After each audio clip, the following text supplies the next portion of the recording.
during that period. So I want to commend them for the hard work, for the dedication, and for the commitment during this period. It speaks about the commitment, Mr. Speaker. You know, in good times, you can say, well, this is a hard worker.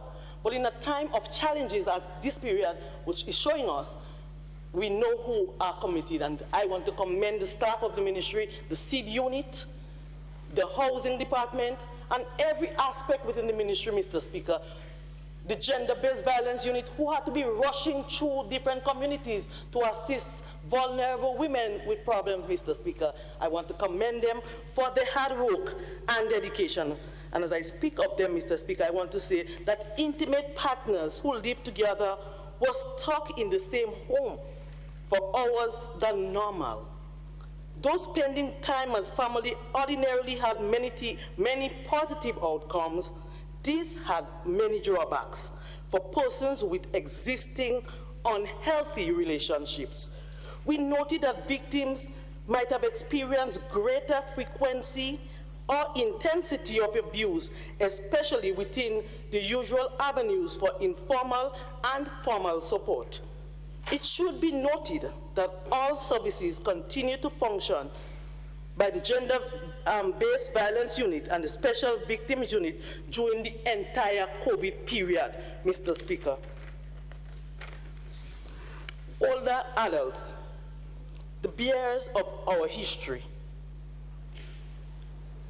Our older adults, Mr. Speaker, the bearers of the history of our country lies with our older adults. And so we respect the contributions that they have made towards nation building, their sacrifices and their commitment to this country. I must hasten to add that as a people, we have to continue to look out for our older adults. We have to continue to develop everything in our power to protect them against financial, emotional, physical, and verbal abuse. Too many times, Mr. Speaker, reports of this nature has to be dealt with. Mr. Speaker, during the distribution of the seed program, and as you know, during the COVID-19 period, we went out in the different villages and the different communities, and we did house to house to deliver the assistance to vulnerable families at their homes. Mr. Speaker, and during that period, we discovered some things, Mr. Speaker, that families were doing to their own families, Mr. Speaker, and it makes you think twice, Mr. Speaker. Mr. Speaker, when some elderly persons received $300, it was the first time they were receiving $300. In fact, their children, sometimes grandchildren, made them believe that they were still receiving $200. When more than a year, we have increased that, Mr. Speaker. We have discovered, Mr. Speaker, in the villages that there were parents where children wasn't even aware that they were on the seed program because parents were taking these monies and used for themselves, and sometimes the very children were left at home, Mr. Speaker. So, Mr. Speaker, that's why I said COVID-19 has its challenges, but it also opened our eyes to see some of the issues that has been confronting our people. Mr. Speaker, I would like to thank the seed unit, the Royal Grenada Police Force, members of the community for assisting us in delivering the seed at the community level, and we are still doing that, Mr. Speaker, while we try to ensure that we get bank accounts. So there's over 1,000 families receiving assistance in the bank and credit union accounts. However, we have challenges where many elderly citizens do not want to have an account, and therefore we will still have to go into the communities until we find more creative ways in ensuring that the people who need those assistance get it, and get it on a timely manner. Mr. Speaker, I want to go into the issue of housing. Housing have always been an issue, Mr. Speaker, and we have always spoken about the housing and the need for housing and the more need for housing among the different parishes and constituencies. During the COVID lockdown period, we had families needing our assistance, and we had to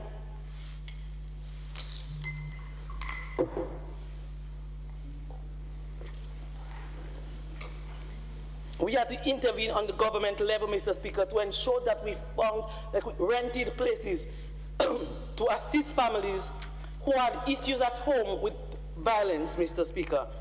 Mr. Speaker, as a Ministry of Social Development and Housing, we are committed to assisting and dealing with the issues of housing. And we have the program at the ministry is a house repair program, as that I've said before. Sometimes many people are asking, can I get material to build a house? but really the program is aimed at providing repairs for families who need assistance. We also have the housing scheme programs, Mr. Speaker, and in some of the areas what we are realizing that maybe we need more housing scheme, and government will have to look at ways to provide budgetary allocation in different constituencies to deal with those issues. But Mr. Speaker, we also have the Chinese housing project. And I'm pleased to report that although we had all these months during the COVID lockdown, that we're still on target to start to complete the Chinese housing program projects. So on the 18th of November of this year, we'll see the handing over for the Carriacou, Dumfries in Carriacou, the Villa in St. Patrick, and Diamond in St. Max. These housing sites will be completed by the 18th of November. Mr. Speaker, January 1st, 2021, we'll see Corinth in St. David's completed, and we know we had some challenges there as it relates to the land, so we had some delays there. We also had some delay earlier before COVID in Boucheju, but I'm pleased to announce also, Mr. Speaker, on February 28, 2021, Boucheju will be completed. Mr. Speaker, I'm also pleased to announce that application is out, so we already have the application, and it will be at it will be at the Housing Authority of Grenada, it will be in the ministry, it will be also at the different constituency office, whereby persons who are desirous of applying can apply, Mr. Speaker, and we have there are criteria to deal with, to getting to those housing, and those criteria is never who you vote for. So sometimes you hear they say, well, only NNP that will be getting the houses.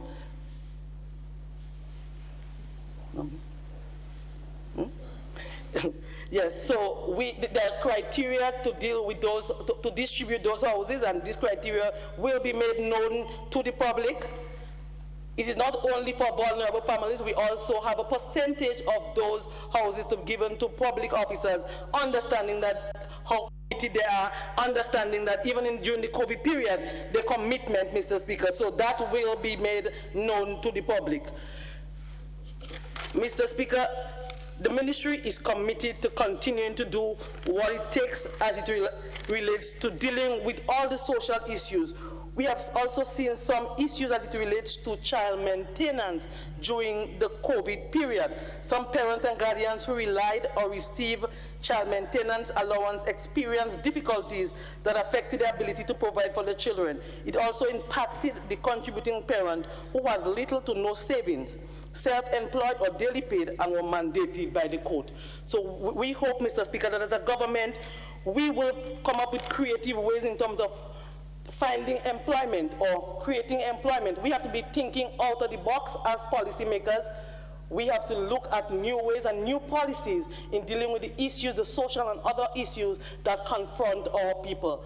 Mr. Speaker, I'm pleased to say that very soon the ministry will be rolling out a program that deals with providing employment opportunities for vulnerable families. However, we are not in the final stage yet, but this will be an agricultural program for the rural communities that will be done in conjunction with funding from the UN Trust Fund. So, Mr. Speaker, as the minister, I'm committed, and my staff at the ministry, we are committed in dealing with all those issues. Mr. Speaker, I am even more happier to be serving at a time like this, a time when you can show your real commitment, a time when you can serve people despite of their political affiliation, a time when you can reach out to communities. Though it's difficult, Mr. Speaker, you can still do what it takes to assist. And Mr. Speaker, this period has shown me that there are so many issues that have emerged even within my community. And we have heard of the issue of violence at the level of the community, and I have not spoken out on the issue. Mr. Speaker, when an issue affects you close to home, when it's in your house, it's difficult sometimes to just rush out and speak.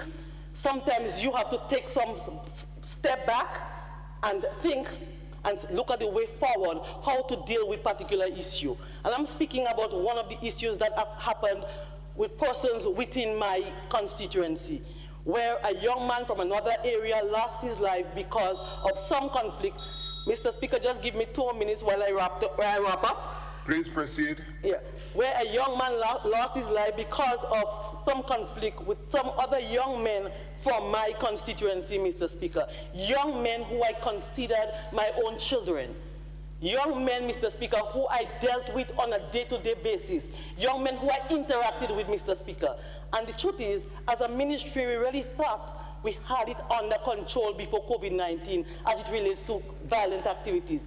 We have started a number of programs, Mr. Speaker, and we have seen a number of persons taking action, Mr. Speaker. Young people who people call no good, Mr. Speaker, they came and went to New Law, and they graduated, Mr. Speaker, and found gainful employment, Mr. Speaker. And it means that once we continue to deal with those issues, I'm not saying that these are bad boys, but these are our children in our communities that need our love and attention. And as a ministry, we will work. As a government, we are committed to working and deal with all those issues, social issues that affects family. And we are committed. We are coming up with the plans, finalizing the plans that to lay out, even with the police, the community, the churches, and the ministry, to continue to deal with those challenges that confront us as a people. Thank you, Mr. Speaker. Thank you, Honorable Minister for Social Development, Housing, and Community Empowerment.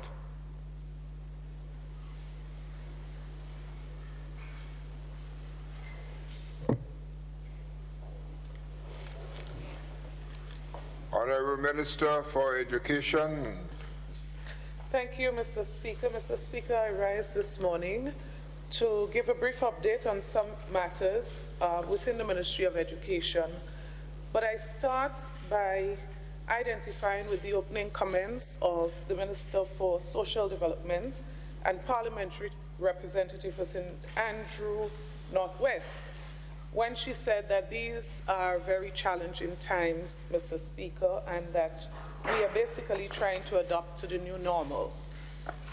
Mr. Speaker, in the Ministry of Education, it is no different. And of course, while we are officially on vacation at this time, as it relates to students and teachers, still a lot is happening because we do have, as you're aware, the CSEC exam wrapping up. And we do have the registration of students for the new school year amidst a number of other things happening at this time, and we cannot shut down operations, even if our students and teachers are generally on vacation. So, Speaker, I want to bring our attention to the fact that we have 1,743 students who are moving on to the secondary school level in September. And that 1,743 are students out of a total of 1,872 who sat and concluded the process of assessment for moving to secondary school. As you know, we had to make some changes as it relates to the CPA exam assessment process completed, but of course that final exam, which normally carries about 300 of the marks in general, we could not do that this year. Obvious reasons, COVID-19. And so, Mr. Speaker, we came up with a formula, the assessment marks for grade 6 plus the MCT results from grade 5. We combined that together, and the technicians came up with that final formula to determine the students who received a certain score and were eligible to move on. Mr. Speaker, as it is right now, we have 128 students who will be retained at the primary level, and I was referring to the 100, which is normally the range as far back as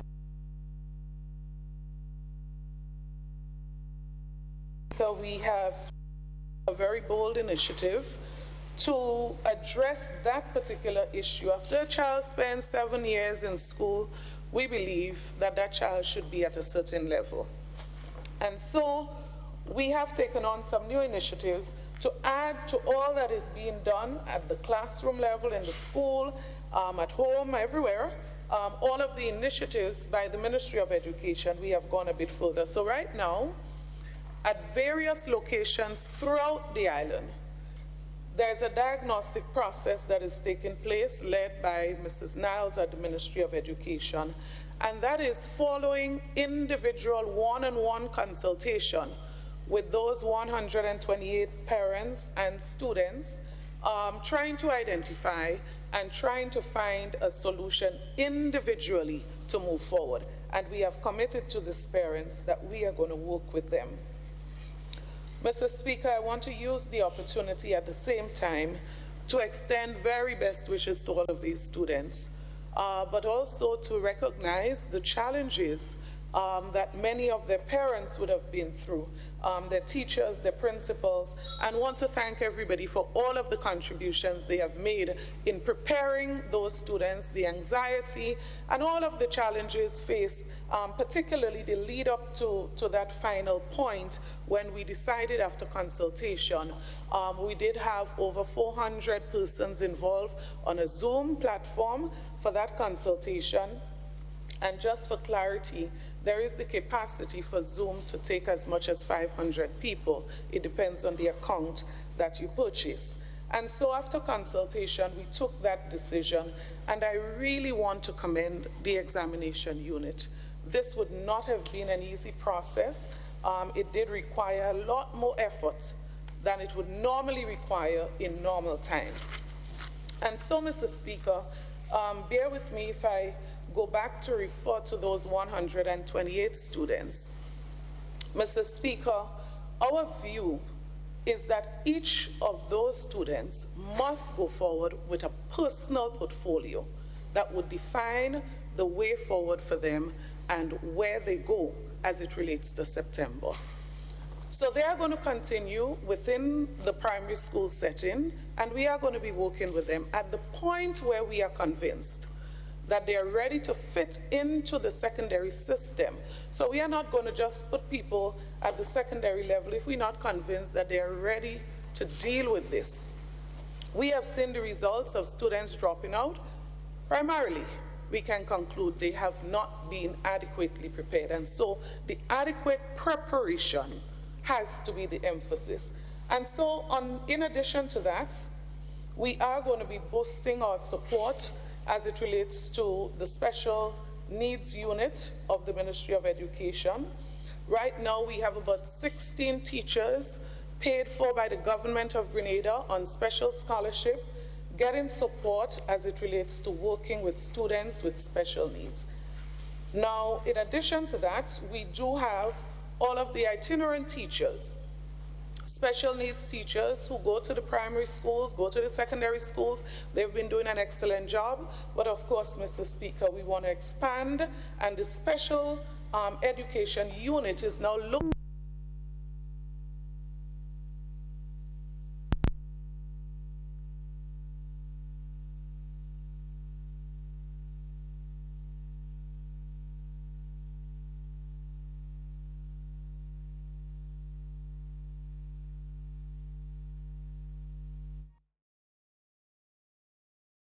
Pulse on all things Grenadian. Look out for our new features through expanded synergies with our media partners in Barbados, St. Lucia, Jamaica, Trinidad, and beyond. Capturing the latest in news, sports, weather, and entertainment. Credible, informative. Thank you for making us number one. News at 7, live, Monday to Friday on GBN Television, Channel 7 and 11, K105.5 and 105.9, Hot 98.5 and 98.7, GBN Television Facebook page and YouTube channel, and www.gbn.gd. GBN, with you anywhere and everywhere. Hello and welcome to the OECS Link. A conversation is a talk. Informal but informed. Hello, Dr. Jules. Hi, how are you? Between two or more people in which news and ideas are exchanged. a lot of adjustments have to happen at every level. Coming to you from around the Eastern Caribbean, join us every week on this station as we build relationships that uplift our region. And I would encourage persons to go to the OECS Facebook page. Tell us what's happening in your country and your community. Find us on all social media platforms. Email your pictures and videos to media@oecs.int. The OECS link is powered by Republic Bank.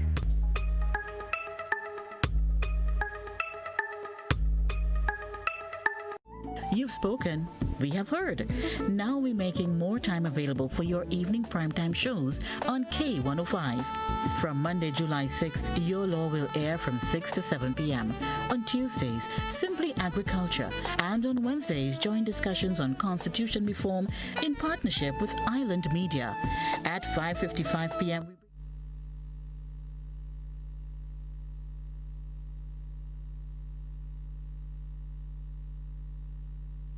And how is it that we move forward to give greater attention to our HFLE program in schools? So, Mr. Speaker, very soon, after we've done the inspection, after we did the inspection at Grenville Secondary School, and the pilot project that was developed and the consultation held with parents, the engagement with teachers, and all others, we continue that process. Only yesterday or the day before, I visited the school myself, where officials from the ministry were actually engaging some parents for students we have identified for special support, the details of those projects. And as I said, I'm mentioning that school because we took a decision at the cabinet level that we would pilot at that school, but the intention is to expand.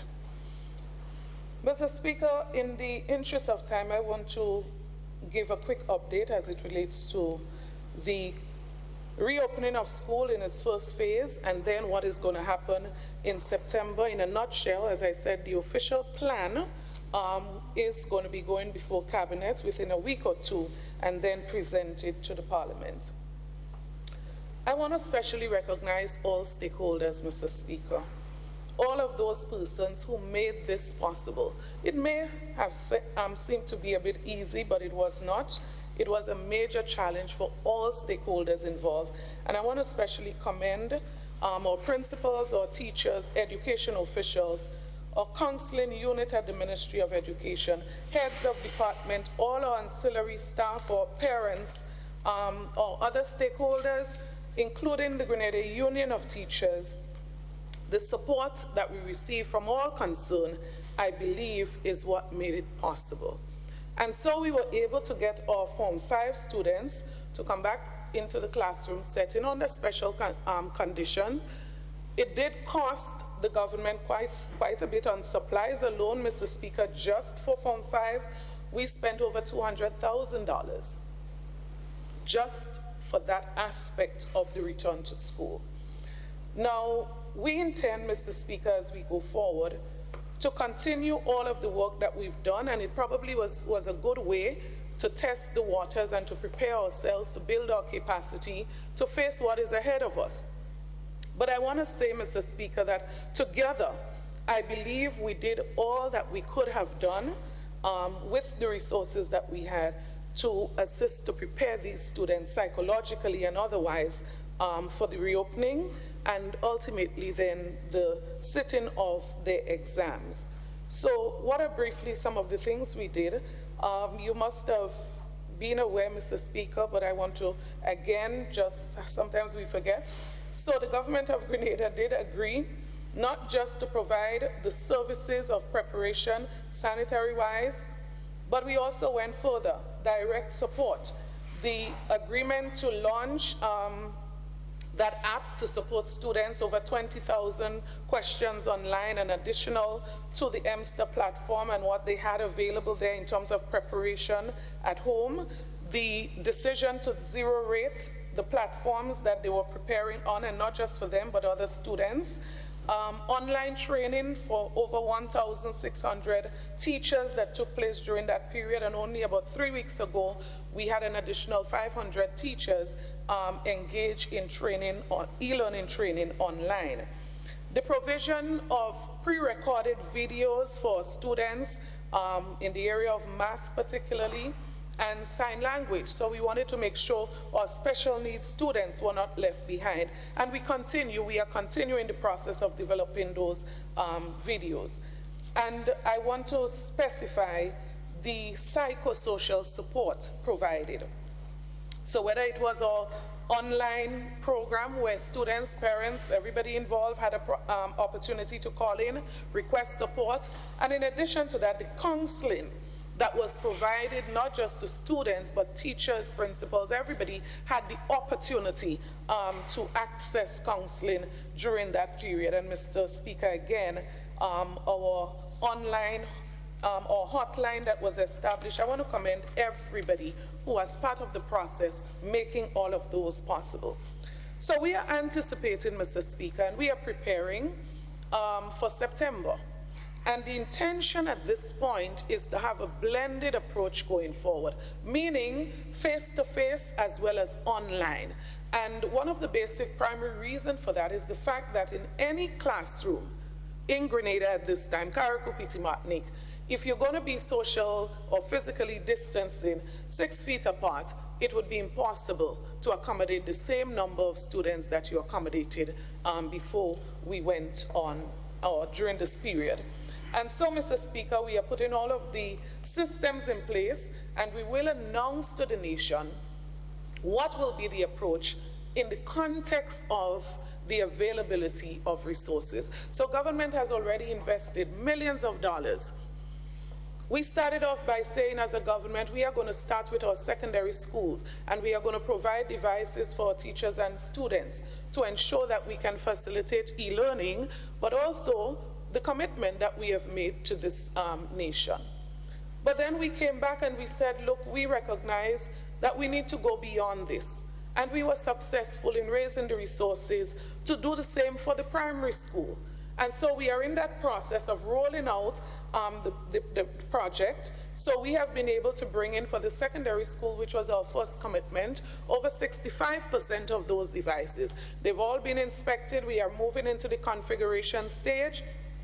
And we are anticipating by the first week of school, all of our secondary school students and teachers will be able to benefit from this phase of the initiative.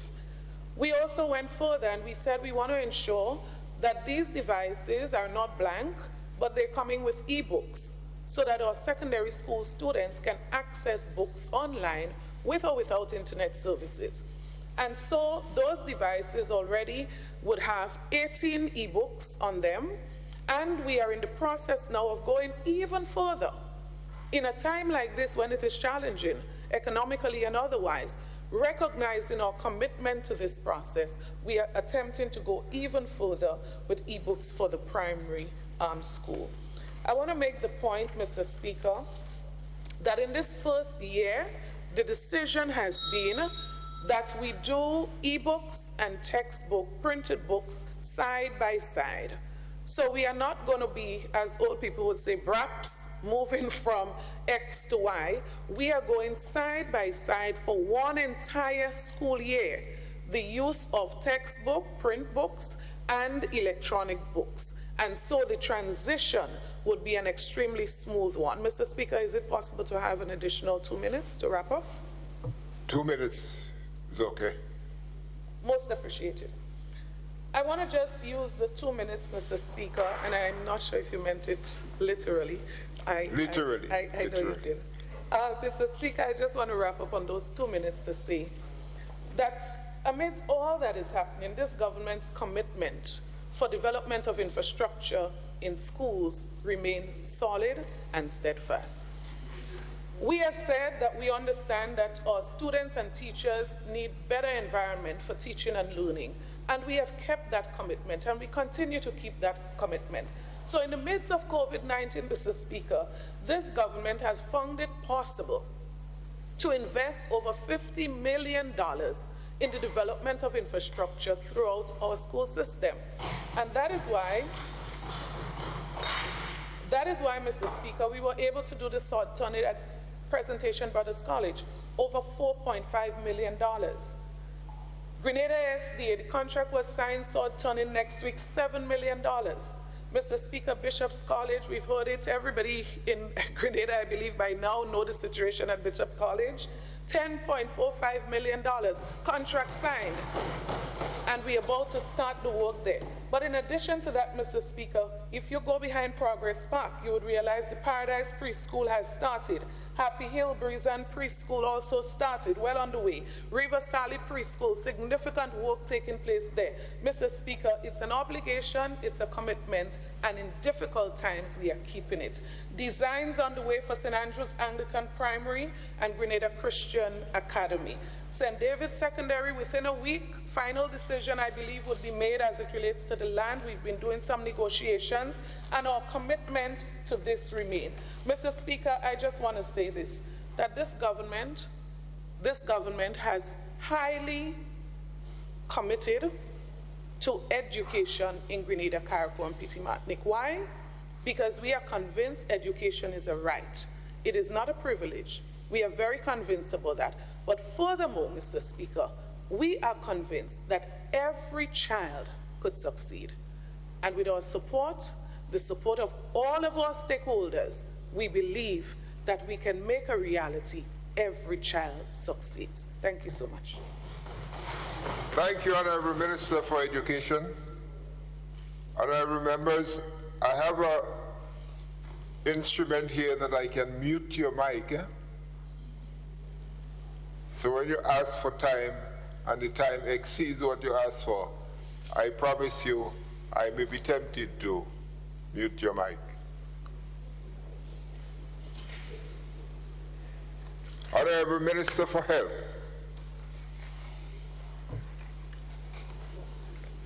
Thank you, Mr. Speaker. Mr. Speaker, I rise to give my ministerial report. And let me start by saying the obvious, which is that these continue to be trying times. COVID-19 continues to exist among us and in the world. Mr. Speaker, 16 million people have been infected by COVID-19 to date. And Mr. Speaker, the numbers keep increasing. At present, over 6 million people are suffering from COVID-19 at present, Mr. Speaker. Mr. Speaker, so when we thought of taking aggressive action in March, the situation was not as bad internationally. So now, as the situation out there gets worse, we still need to continue to be cautious. So, Mr. Speaker, we have put certain measures in place, working with the COVID Committee, the Ministry of Health, in consultation with Pan American Health, CARPHA, our other neighbors, etc. Certain protocols for entering, and just in brief, Mr. Speaker, just to say, because they are on our website, but there have been questions and concerns from the public. We have ranked all countries based on a system being used right now by the European Union as well.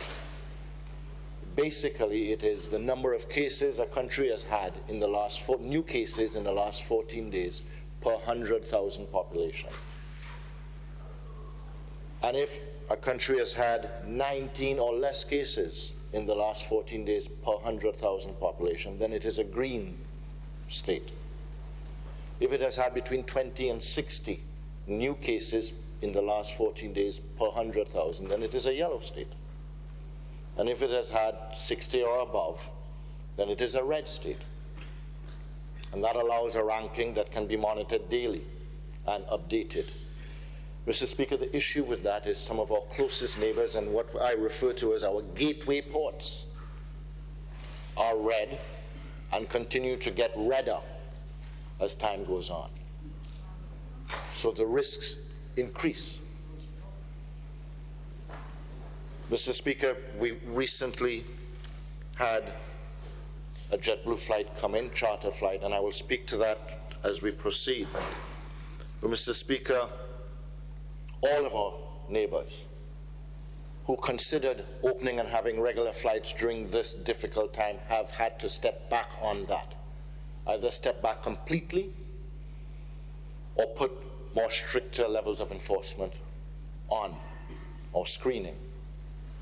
Quarantine is a necessary evil. I say evil, yes, because it does hurt for individuals to be finally home on Grenadian soil, but then have to be in quarantine. And Mr. Speaker, we are seeing, I use the example of British Virgin Islands, where they've relied significantly on an honor system for their nationals returning to remain in quarantine. And within 2 weeks of implementing that system recently, their number of cases doubled. So that is why we are putting these stringent measures in place. And it really does hurt as members of government to be putting these in, because we are very much aware that our citizens who have been caught out there have been suffering.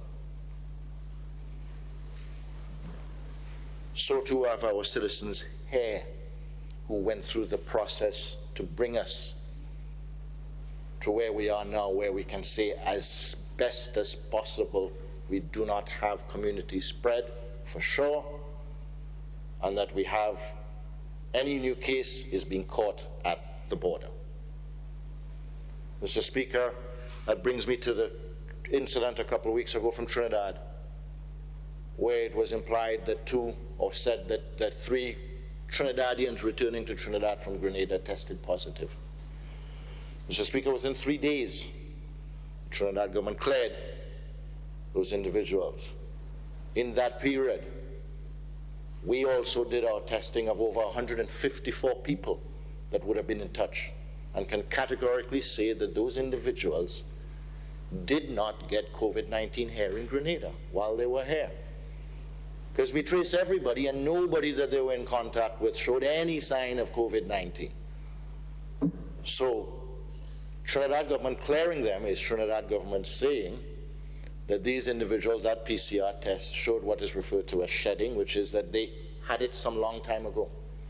And that long time ago is not here because we found nobody here. Mr. Speaker, that speaks to the efficiency and effectiveness of the team of the Ministry of Health. To have done that level of contact tracing, that level of testing, to be able to say categorically that these 3 individuals who stayed in different parts of the island were here for different reasons.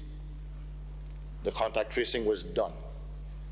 The testing was done, and the confirmation can be laid here, Mr. Speaker. Teamwork. Teamwork, Mr. Speaker, and that allows us to say categorically and proudly that while we have built and put a state-of-the-art isolation unit at the General Hospital, and we used it during those difficult periods, in the last couple of months we have had no need to use that isolation facility.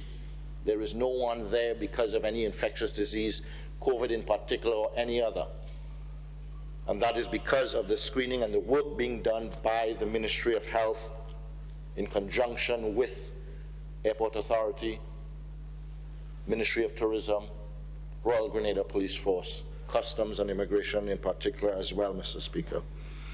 But Mr. Speaker, let me digress a bit and speak to, regardless of these trying times, under these difficult conditions, the accomplishments outside of this of the Ministry of Health, Mr. Speaker. Mr. Speaker, the Ministry of Health has ordered and begun the installation of X-ray or imaging upgrading throughout the island, Mr. Speaker. There will be 2 new X-ray machines at the General Hospital. There will be and continues to be one up at Princess Alice. And Mr. Speaker, the X-ray for Carriacou is on island. It is here. Carriacou Hospital will begin their preparation for their brand new X-ray unit. And Mr. Speaker, as far as I'm aware, this would be the first time that all of our hospitals have X-ray units. Mr. Speaker, dialysis units for a government-run dialysis center have been ordered, are on the way. The delay, Mr. Speaker, is also that the individuals who need to come to install are in the United States. And it poses a problem. These individuals would like to come just for a week and do the installation, but we have some strict quarantine measures. So we're working through that, but we can say, based on the report I received yesterday from the hospital director, dialysis services will be up and running by middle of September at our general hospital. Mr. Speaker, CT scanner has been ordered as well. It will be the first time Grenada has a CT scanner, and it will be the most advanced CT scanner in the OECS. That has been ordered, will be installed by November. Again, these delays are also, Mr. Speaker, because individuals have to come and install them. Mr. Speaker, the move into A&E has begun in the Phase 2 hospital. In fact, the second floor and third floor are being used at present. They're being used, Mr. Speaker, to train our nurses. The training session has started for our nurses, and the conference rooms and office areas of the upper level of Phase 2 building is being used as we speak. The lab, Mr. Speaker, on the second floor. I am pleased to announce that while during this COVID, we were one of the first OECS countries to be able to do PCR testing on island, compliments of our partnership with St. George's University. As of today, we are also the first OECS country to have 2 labs now doing PCR testing, the General Hospital and our St. George's University. As of yesterday, the General Hospital commissioned and started testing for PCR COVID specifically in Grenada, certified by CARPHA. Mr. Speaker, we continue to also work on the upgrade of our health facilities, and in advancing or improving, there will be inconveniences to the individuals in those districts. The first such is Tivoli. Tivoli Health Center has to be closed, relocated while the work is being done there. That process is on the way. So I ask the representative and the people in the area to bear with us as we move swiftly to do the repairs, the upgrading of that center, and then have everybody back there working from there, Mr. Speaker. Mr. Speaker, with this upgraded testing facility, a total of 1,252 PCR tests have been done to date. And Mr. Speaker, over 5,000 IgG/IgM tests have been done to date, and that number continues. Only 23 people have been found positive for COVID-19 in Grenada to date. But, Mr. Speaker, there are results pending that we expect, and the ministry should be making an announcement by midday. We do expect at least one more positive case coming from that JetBlue flight last week. And Mr. Speaker, we should not be surprised while we regret it.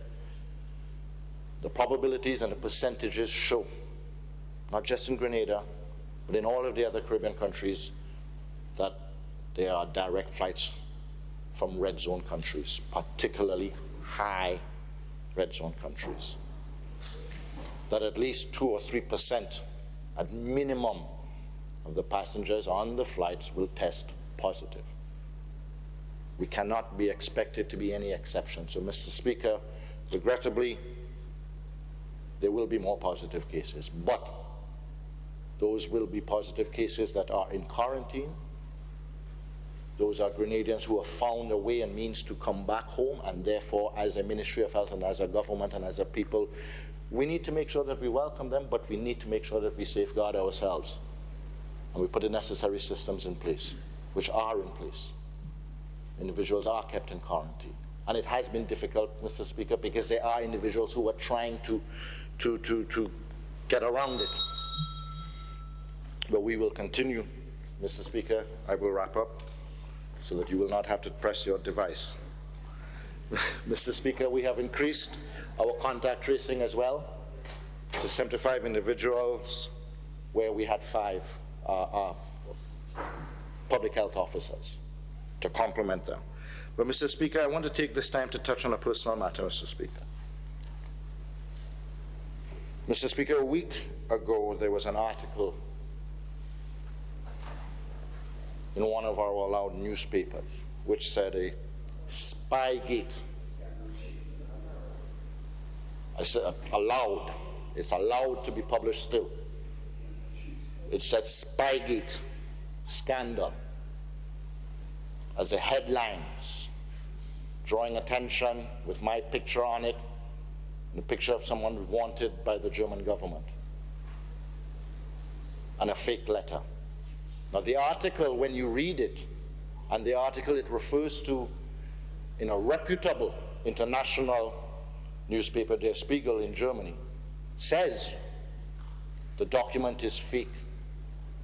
Says that their independent research has shown that the document is fake, not just asking us, but asking the recipient and asking others.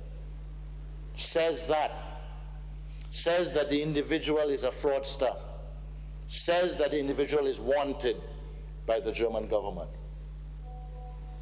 says that they contacted us and we have confirmed that document and that request has never happened. And yet, the responsibility of freedom of press is abused by putting the wrong headline. We respect our freedom of speech here and the freedom of the press in Grenada, but with every responsibility, with every freedom comes a responsibility.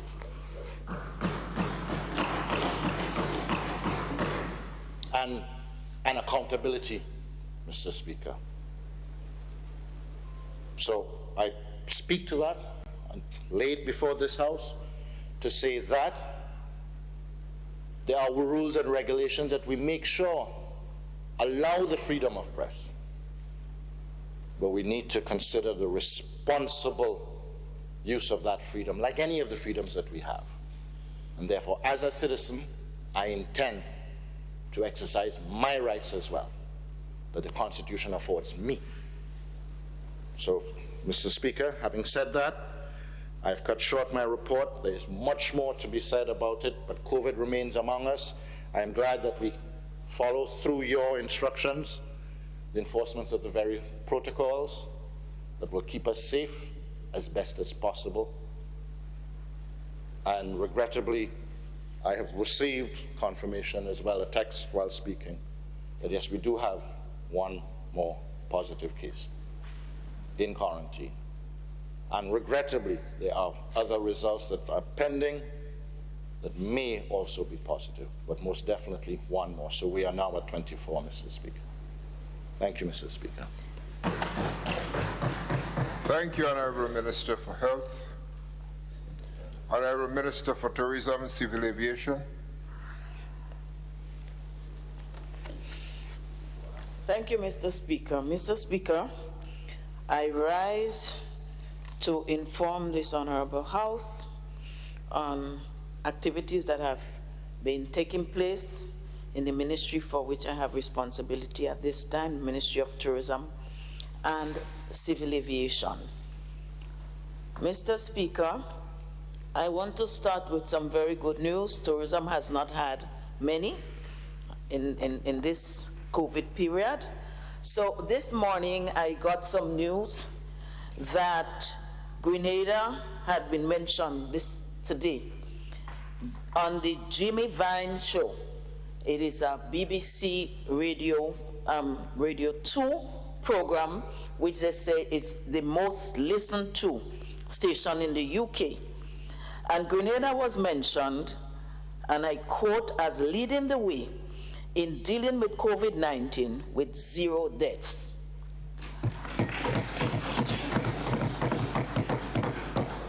Mr. Speaker, this was sent to me by one of our very reliable hoteliers, and he usually monitors what happens in UK and Europe, and I believe that this was said, and of course, Grenada is well deserving of that. We have really done well in these very trying times, and the Minister for Health has said his bit, and there has been a lot of cooperation and collaboration to ensure that we follow the lead of the Minister and his Ministry for Health, and we have managed to contain the spread when we had a spread, and we have managed to keep the disease out of our country when it was possible to do so. And that is why we have been extremely cautious in terms of opening our borders. We have not gone to commercial flights, especially from the red zone, from our neighboring country and our biggest source market, the US. And Mr. Speaker, this of course will impact very negatively on our economy and very negatively on the individuals who work and operate within the industry, all of those in the hospitality sector, those in the transportation, the taxi associations, those in the dive sector, etc., etc. And very importantly, the farmers. Mr. Speaker, we do not hear a lot of farmers benefiting from tourism. But in these past few weeks and months, without the hotels, without the restaurants and so operating, we have heard the cries of farmers in terms of reduction of sale of their produce. And I know that they have felt it just as much as some of those who are directly involved in the industry. Mr. Speaker, government, as we know, has given payroll support to many in the industry. As a matter of fact, because tourism has been the first to be negatively impacted, we had a slowdown from the very beginning of the COVID situation. Flights had a lot of cancellations, hotels had a lot of cancellations, and what we're seeing now, a number of businesses are on the road to recovery, but tourism is still almost dormant. Some would have made some efforts, but we are really, our actions are guided by what is happening within the region and internationally. And as I mentioned earlier, because our biggest source market is so seriously impacted by the disease, it is really a deterrent in many respects to do business as usual. And so we continue to be guided by the science. We continue to prepare, however, for the eventuality, because at some point in time we must open up. We have thousands of persons who are displaced, and yes, those in the hospitality sector especially have received 3 months support, 40%, which is close to half of their usual salary, and they are in the process of receiving another 3 months. But what happens after these 3 months? And we are well aware that government revenues have depleted. So what do we do? So tourism really is caught between a rock and a hard place, because we want to keep our country safe. We want to do everything possible, and we have done extremely well. We do not want to turn this around. And what do we do in the sector? So we're in a difficult situation, but health comes first and foremost, because if there is no health, there will be no tourism, there will be no wealth. And so we wait, and while we wait, we continue to do a number of things to prepare ourselves. Mr. Speaker, in the interim, we have been able to repatriate over 300 of our seafarers, those who worked on the cruise ships. They have been very effectively and efficiently dealt with. They were all quarantined, and I'm happy to say that all now have been released to their homes, all in safe health. And it has been excellent teamwork, working with the cruise ships. We had a lot of hiccups before, but I think eventually they began to understand that our protocols were in the best interest of this country. There was a lot of arguments, what this organization said and what we could allow and what we shouldn't allow, and they were quarantined on the ship for so long, so they just should be allowed to go home. And as the Ministry of Health directed, as a responsible Ministry of Tourism, and of course guided by our government, we stuck to our guns. We had a lot of meetings on Zoom. I had to write a lot of letters insisting that this was the pathway, and eventually they got to accept it, and we start to have some better relationships, better communications, and we were able to repatriate in a more orderly manner so that we were able to take care of our seafarers as they came home. The largest batch of returnees were, they amounted to 213. That posed a challenge for us, but we worked with the accommodation sector, and I must compliment them.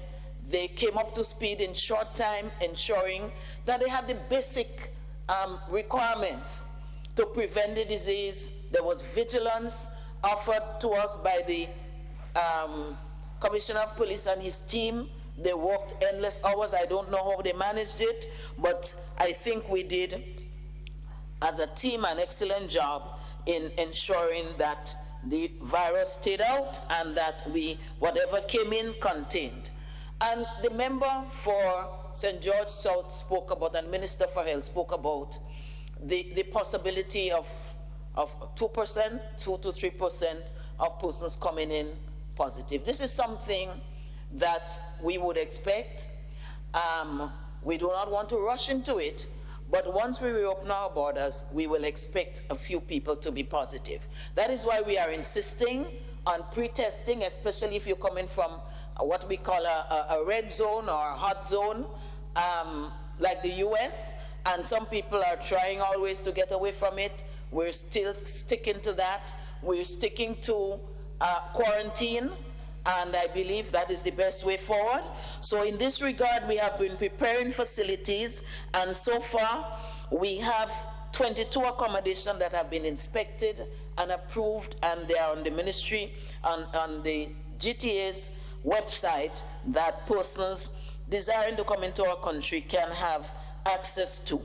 We have at this time inspected over 40 transportation means, the taxi associations, with the taxi associations, working in tandem with Ministry of Health to ensure that, one, they had the training, and two, that they had the means, whatever implements, whatever tools they had to have, whatever supplies they had to have, to ensure that they had it on board. When we started to speak to them, they were saying, no, we only want to deal with visitors who come in from the green zones.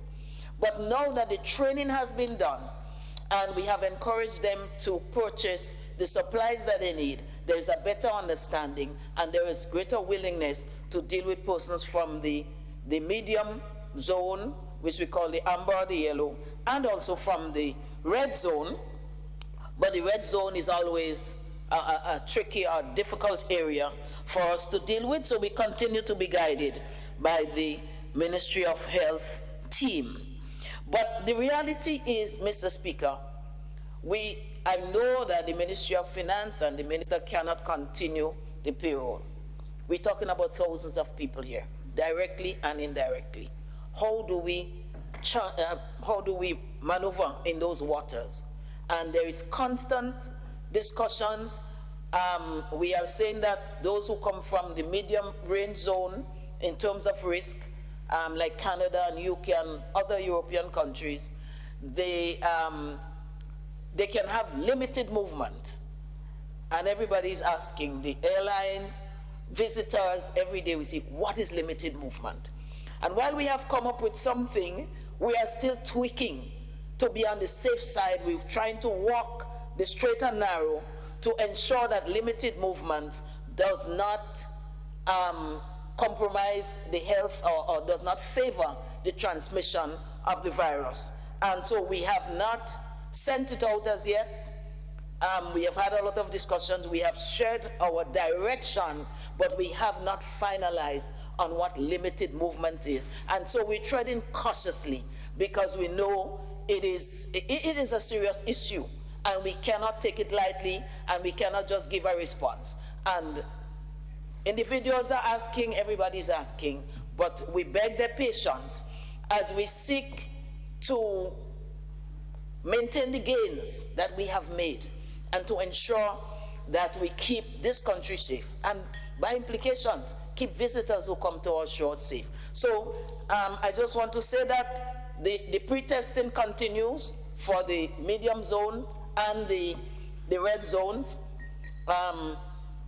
Persons who are in the Caribbean area are by and large allowed to come in without pre-testing, but they will be tested here in Grenada.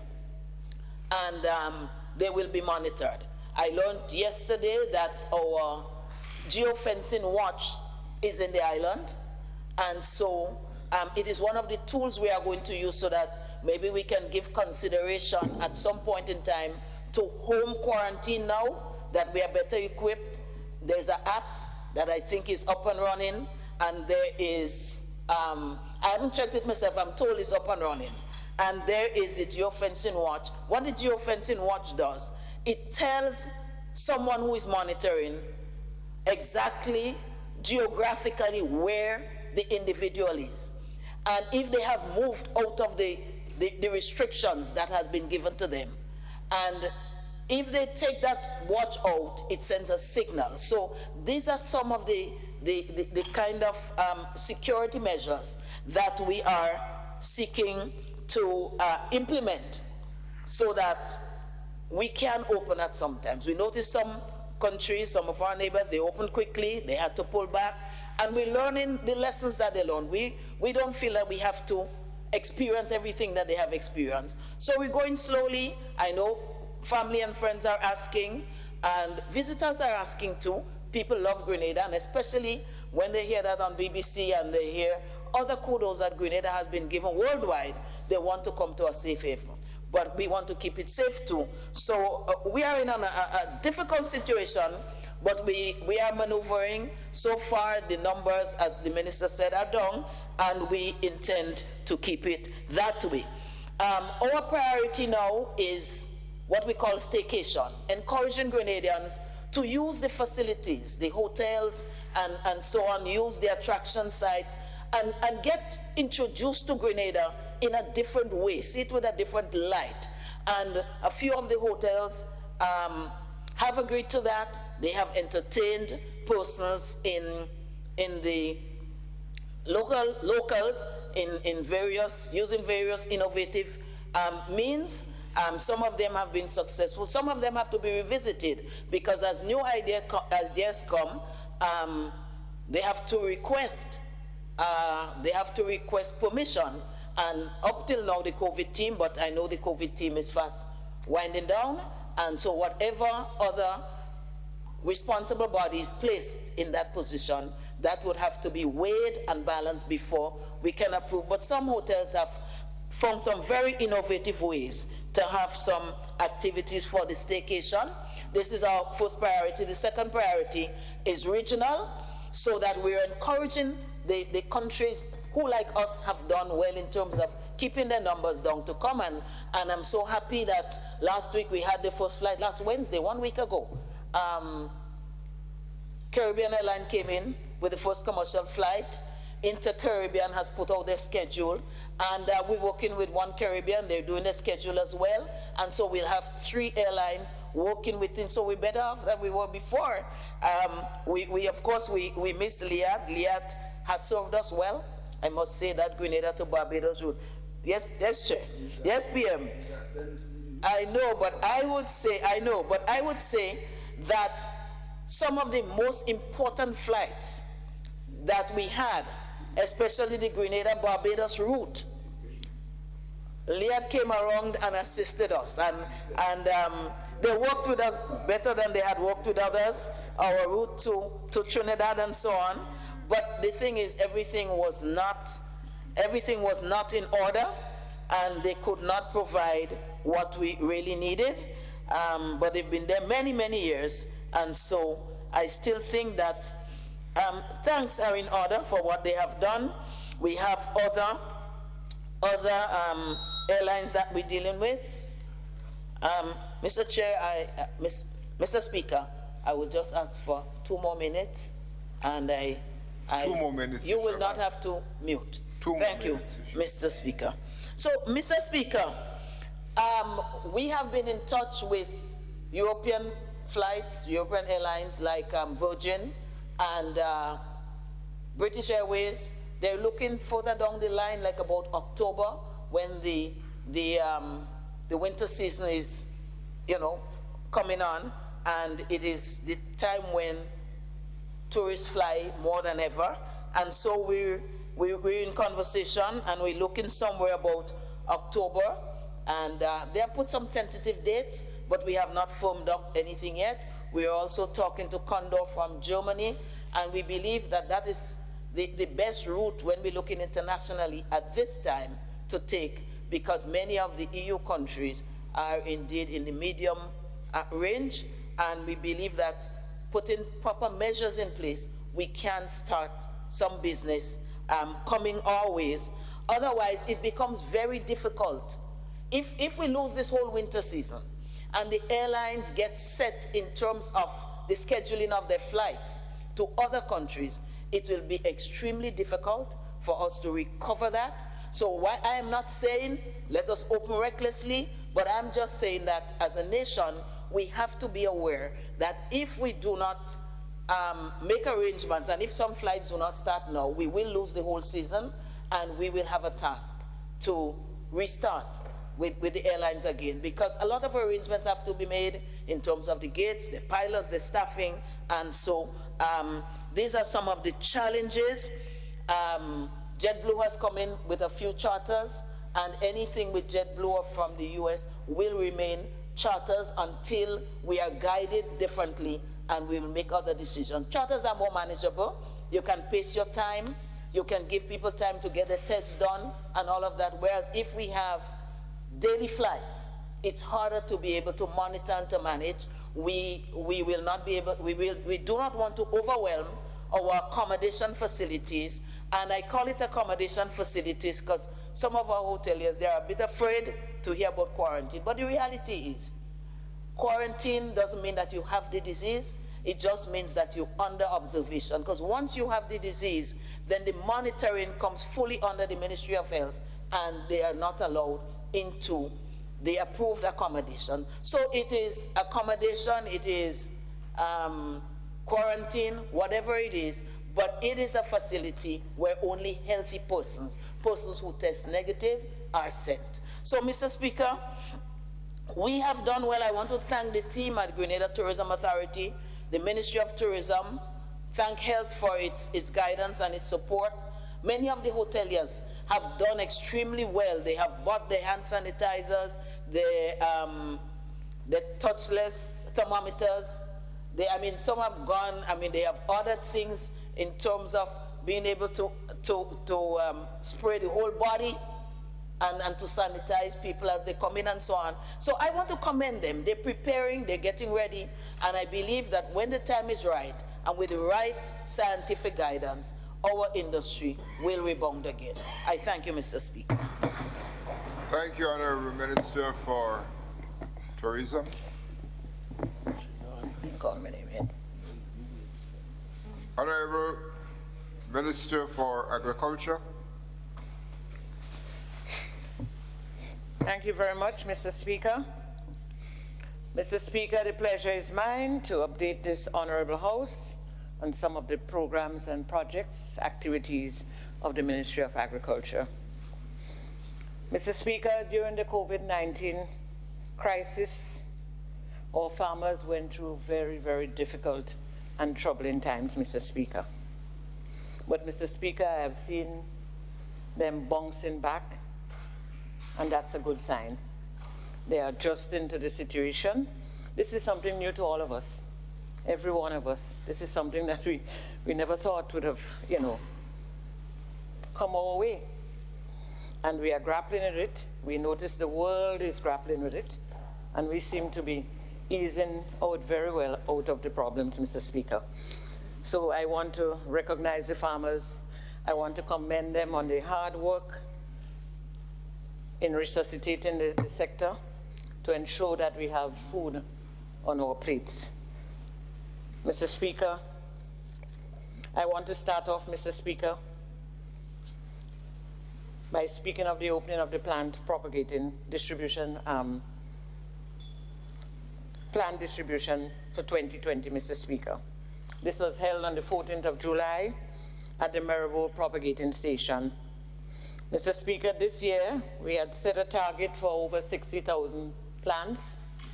40,800 plants were ready for the opening of the season, and for the rest of the period to December, we would have 20,000 plants ready. Mr. Speaker, these plants are highly subsidized to give the farmers ease so they can purchase a lot of the plants and plant them on their farms. The cost of producing one plant, Mr. Speaker, is very, very high. We have dropped the prices to $1, $2, and $5 just to give farmers the opportunity to plant all these plants to make sure that we have enough food and make sure that we develop the sector, Mr. Speaker. Mr. Speaker, so I really want to tell the farmers to cherish, to really plant these plants out. I went to a field and I was shocked. There were about 15 or 20 plants still in the backyard of a farmer. I tried to lift one, it was already growing, all assembled together, growing in the backyard. This is not a joke. It takes a lot of preparation. And when I see the quality of work and the kind of work that the propagation unit, the young people at the unit are doing in Maribor, Ashington, and Boulogne, it takes a lot of preparation. If you go to put a cost to these plants, it's over $32, I would say, when I listen to how they calculate. So we have to take this seriously. We have to understand that the government is really trying to help to develop the sector, and so we have given the prices, those prices of the plants, so that farmers can purchase them and plant them on their farms. In 2018, Mr. Speaker, and 2019, over 149,750 plants were sold at the propagating station. It's a good sign. But if you check back, how much of these plants are in the ground? So we are doing all this analysis now. We are looking at all of that, Mr. Speaker, to ensure that we make sure that these plants are planted out. Hence, the Farm Labor Program is tying up with the whole project, and I will speak about that just now, Mr. Speaker. But, Mr. Speaker, I want to take the opportunity right now to commend the staff. During all these trying times, I saw the work that they did. They were out every day wetting these plants because you have to keep the plants moist.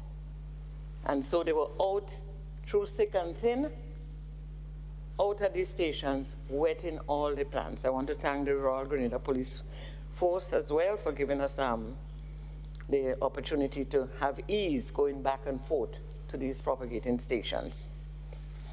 Mr. Speaker, yesterday we launched the Farm Labor Program.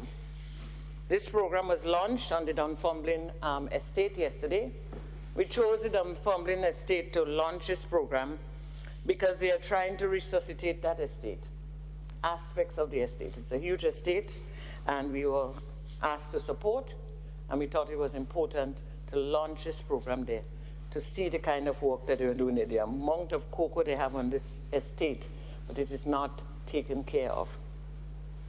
So, Mr. Speaker, we launched a program there just to let persons see what is taking place there and to encourage the owner of the estate to develop the estate again, get the estate back in action.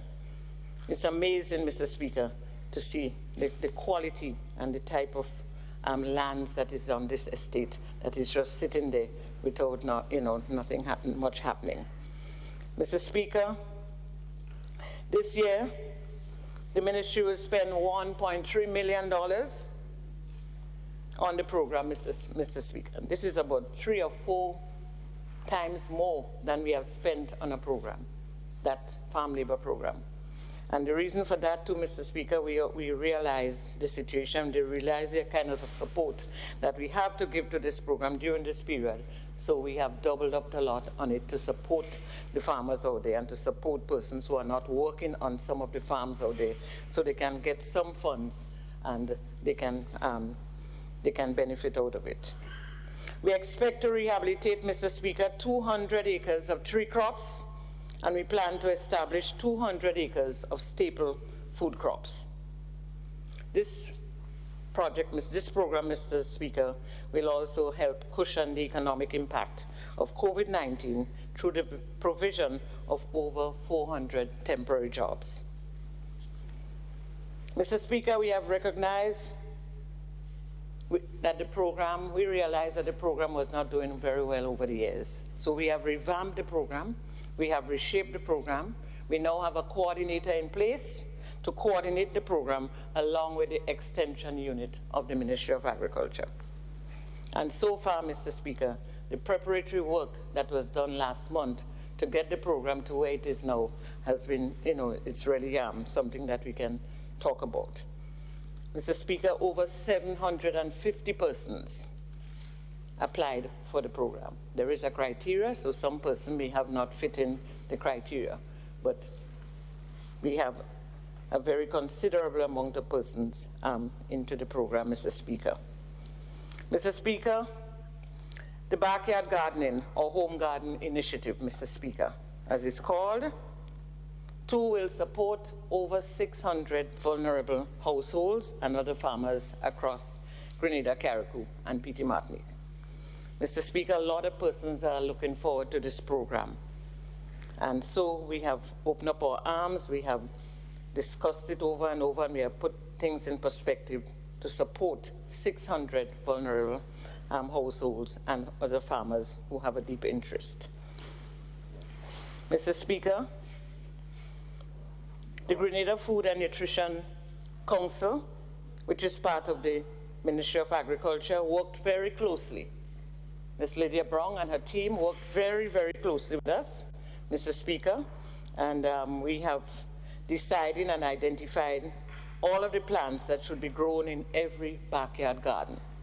We thought it was important because we have to develop and keep the nutritional value of what we want to see on the plates of our people in Grenada. The project starts this month, Mr. Speaker, in a few days, Mr. Speaker. Mr. Speaker, 10,000 tissue culture banana plants were distributed to 14 farmers.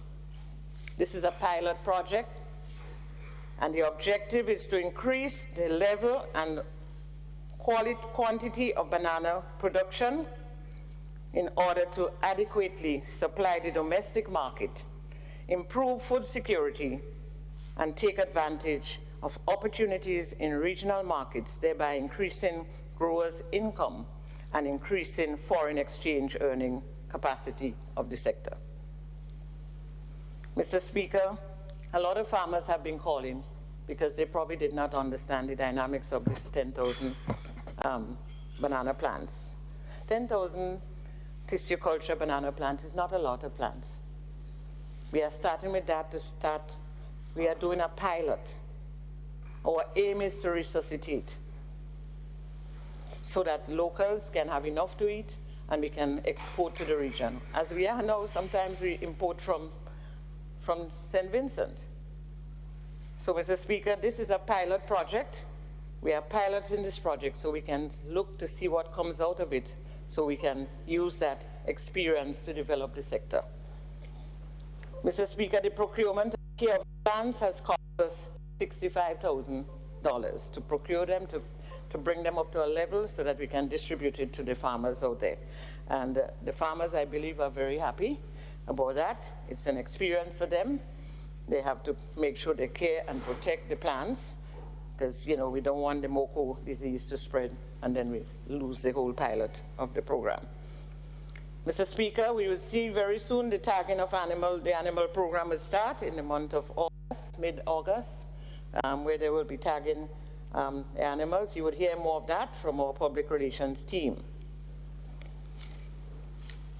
Mr. Speaker, Priya Lasni has been a vexing situation for a long, long time.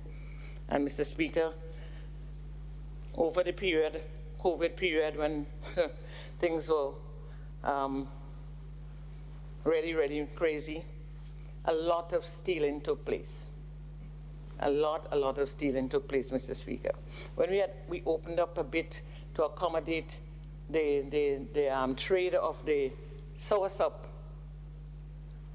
to Miami and other places, we saw a lot of stealing taking place, Mr. Speaker. There are some middlemen who are working with a group of persons all over, and they are stealing, and this person comes around and picks up the soursop and probably store it and get it out the next day to the. So we are looking at that very closely. We have ideas on who and what is going on in the field. The police has been very supportive, Mr. Speaker, so far.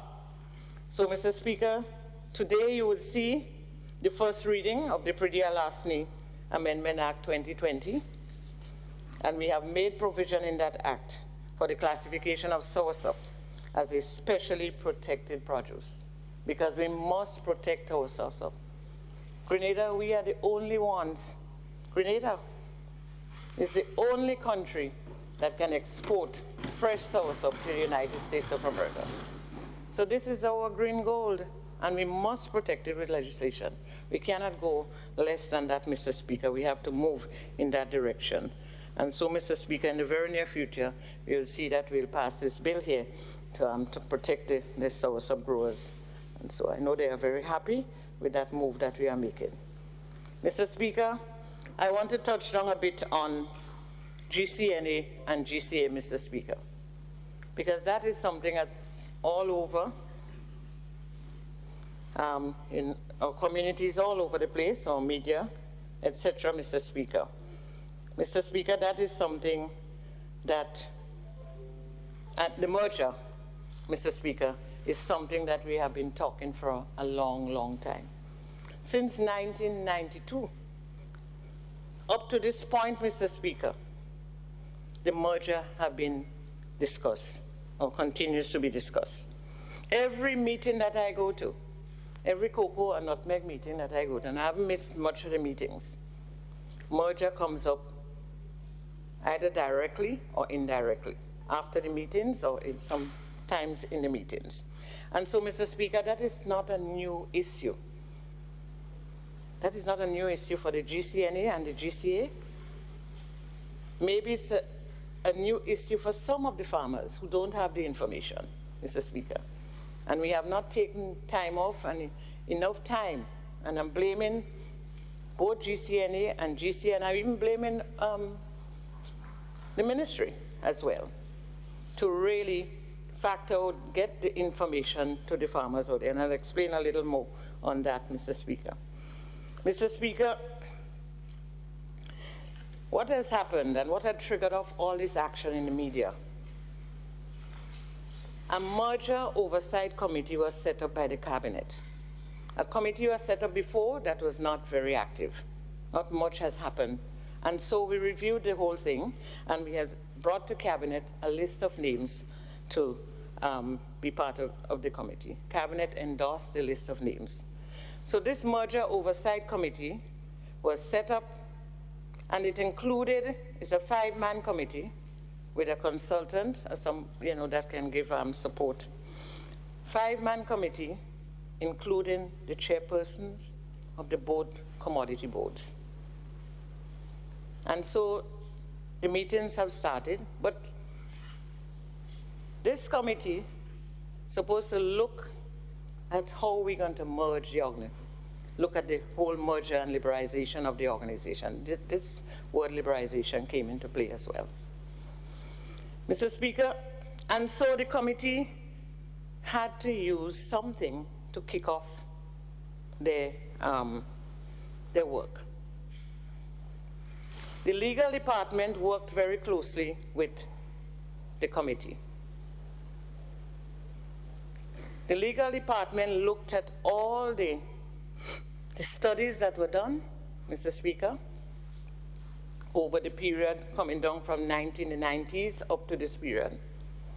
including the Compete Caribbean study that was so very comprehensive, that spoke in detail about both organizations, what they found, and what has to be done with those organizations. That document was looked at, plus all the other documents, Mr. Speaker. The ordinances that are very archaic, they're way back and it's not suited if you read them for today's world and moving an industry forward. That was looked at. The GCNA was the one most appropriate to use as a base. And so, Mr. Speaker, these documents were looked at. The GCNA document was looked at. And the document was prepared to start to kick off the work. That is what happened, you know. Because we must start from somewhere. But what happened, Mr. Speaker, the document was out in the media, and that created all the annoyance among the farmers. The poor little farmers now have no idea of what's going on because they're not briefed. When you go to these area meetings, these are the things that have to be told to the farmers, educate the farmers so they can be in touch, they could know what is happening, so that they can relate to anything that is before them. So these farmers got angry, and I would be angry if I was a farmer. I would be very angry to hear that the minister take over, to hear the minister is 51 times in the document.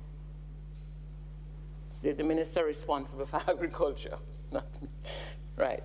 And that is what has been floating out there and aggravated the farmers, and aggravated sensible person, business people who have no knowledge, had no knowledge.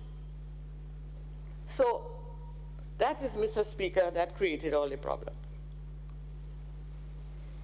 I don't want to take over no GCNA. GCNA, the government doesn't want to deal with these matters. What we want to see is that the GCNA and GCA come together, strengthen themselves, move from strength to strength. My goodness, Mr. Speaker, I'm looking as though I may have to beg for another 10 minutes or something. This is a big ministry, you know, Mr. Speaker, and if I go to unfold all the projects and programs, to tell you what has been happening over the few weeks and months, you know, it would be. So, Mr. Speaker, I'll just try and wrap up. We will give you 3 minutes. Oh, Lord. Well, yes. So, Mr. Speaker, what's been happening? So the document, as it's been used, is going back and forth. The document, the head of the GCNA and GC is supposed to take this information to the farmers and let the farmers know what is going on, discuss it with them, they make recommendations, and bring it back to the team. That is what had to happen. Since all of that has been taking place, we believe that we had to clarify some of the issues. And hence the reason we are having meetings in the communities to clarify some of the issues, to give the information, you know, explain to the farmers what was taking place. And that is what happened over the past year. So it's a working document, Mr. Speaker.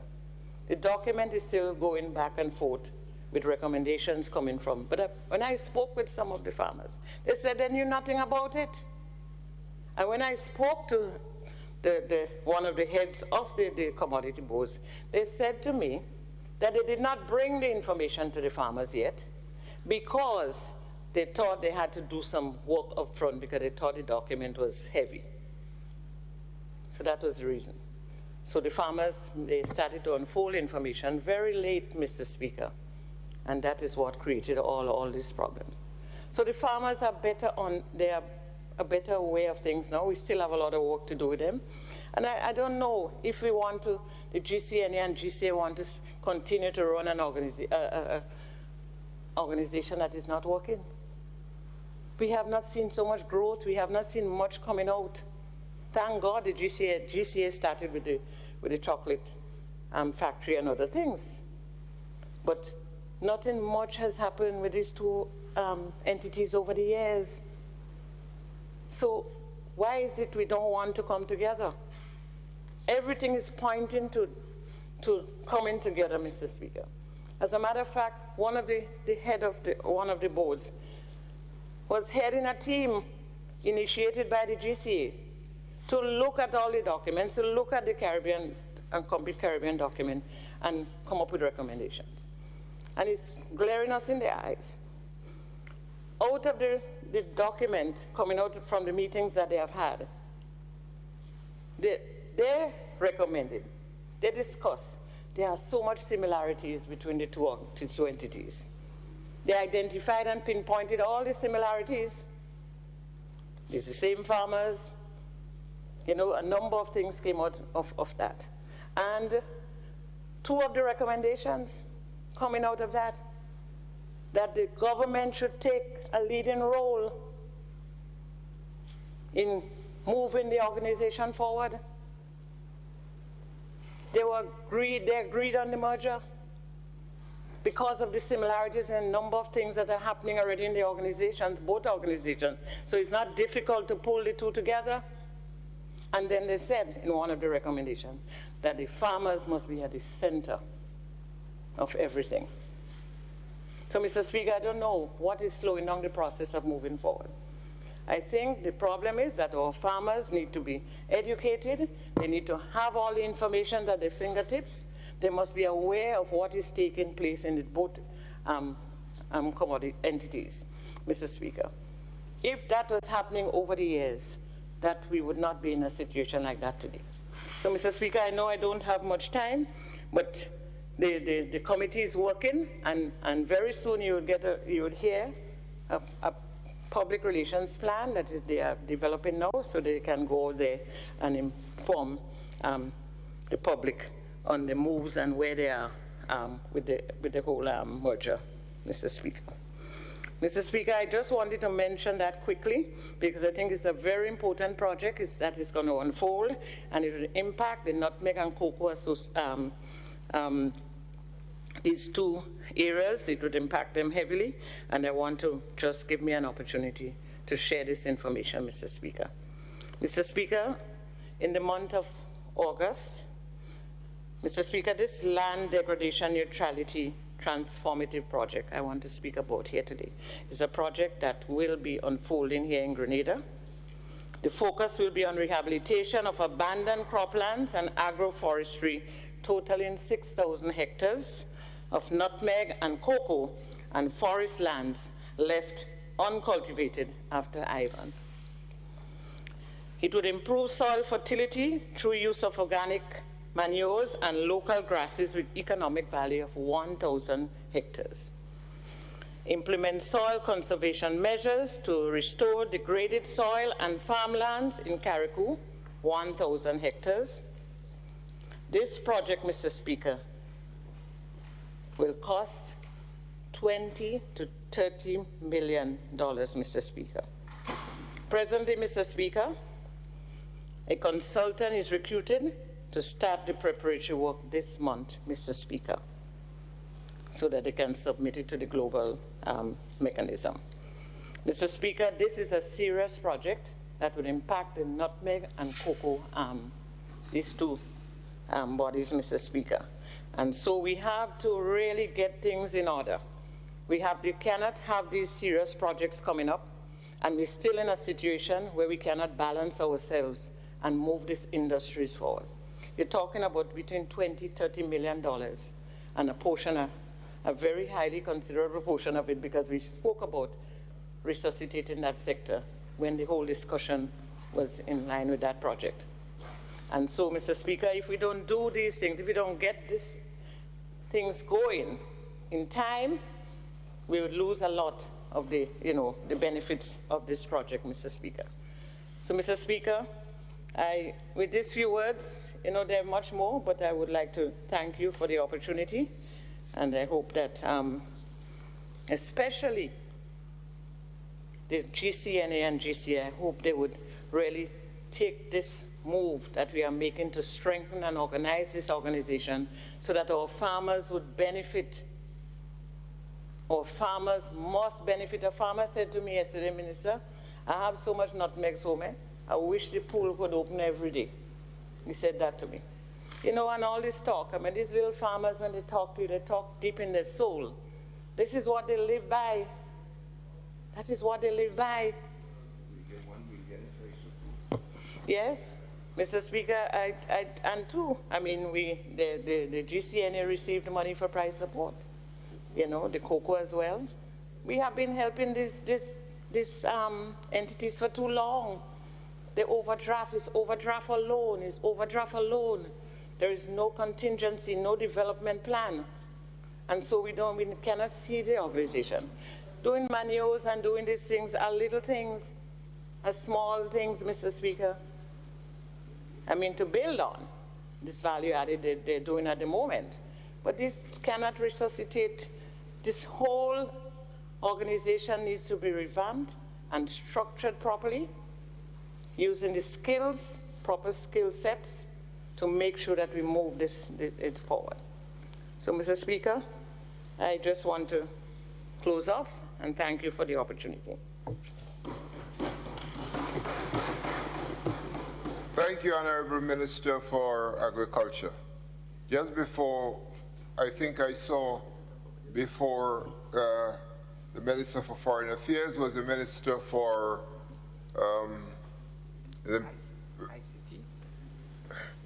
Just before we start with you, we can do the ministerial statement, you know, and get a lot done. If we can prepare, write out our statements. If you write out the statement and you can come and present, you can highlight certain aspect of the statement, but that would come to the Parliament and we would have it on the website, because that is where we're going. So that you prepare your statement, you send it, you come, and you could take 15 minutes to highlight what you're saying, so you can present much more than you already would do. Prepare your statement, because that is what it is about. Well, thank you, Mr. Speaker, because there is so much to talk about, you know, and if you don't, you know, I really appreciate that. Yeah, please. This ministry is a big ministry, and half of the things I haven't spoken about. So I will do that in future. Thank you. Thank you. Honorable Minister for the Prime Minister's Ministry. Yes, Mr. Speaker. Good morning. Yes, good morning all. Mr. Speaker, I rise to give my ministerial report, and permit me, Mr. Speaker, to focus very quickly on how we have adapted and how we will continue to adapt in these COVID-19 times. The Ministry of ICT was very instrumental, Mr. Speaker, in the implementation of the new government web portal, a web portal that facilitated the online payments throughout the trial and state of Grenada, Carriacou, and Petite Martinique, as well as the entire diaspora during the period of lockdown. Mr. Speaker, the DG4R, Digital Government for Resilient Project, as it's called, was in the making long before COVID-19 came on the scene. And it really aims, Mr. Speaker, to support Grenada's effort at digital governance. The project, Mr. Speaker, provides accessible and resilient online services to its citizens and also to all the businesses. It establishes online systems that are really more efficient and more transparent in public service delivery to the citizens of this trial and state. Mr. Speaker, a significant component of our government's digital transformation agenda is the submission of forms electronically. Through this initiative, our citizens can do business with our government online at any time and from anywhere, saving long hours of, standing in lines, saving on, time spent trying to figure out paperwork and all of those things. Mr. Speaker, DG4R was launched by our Prime Minister and the ICT team just about 4 months before lockdown. Mr. Speaker, it's like this government knew that the world was about to shut down and so put all systems in place. That was very strategic and very proactive, Mr. Speaker. Mr. Speaker, because of this program, our citizens, whether it is here in Grenada, Carriacou, or Petit Martinique, or abroad, were able to fill up forms and submit them electronically. From wherever they were, Mr. Speaker, they were able to access the government services, they were able to go online, they were able to pay electronically as well. They didn't just fill forms and pay. Everything was done electronically. So, Mr. Speaker, during lockdown, our little island was still able to provide services. I must say that the reviews from the diaspora was quite positive. It clearly indicated that the people in the US, in London, Canada, and also people in my constituency, you know, from villages like Rosehill and Liverpool and, you know, Hermitage River Sally, they were very pleased that they were able to pay their taxes, pay their license, get a birth paper, get their passport, and all of these things paid online, even though they were in lockdown. Now, what I must say, Mr. Speaker, is those who were able to do so had a credit card. But, Mr. Speaker, what if you don't have a credit or a debit card? What if you don't even have a bank account? How are you going to access these programs?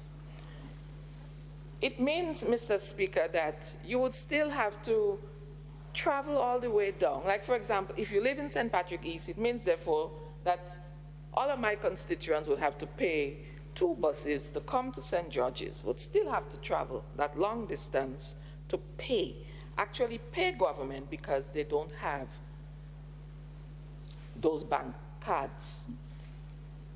Now, Mr. Speaker, our Ministry of ICT, has made all these tremendous strides.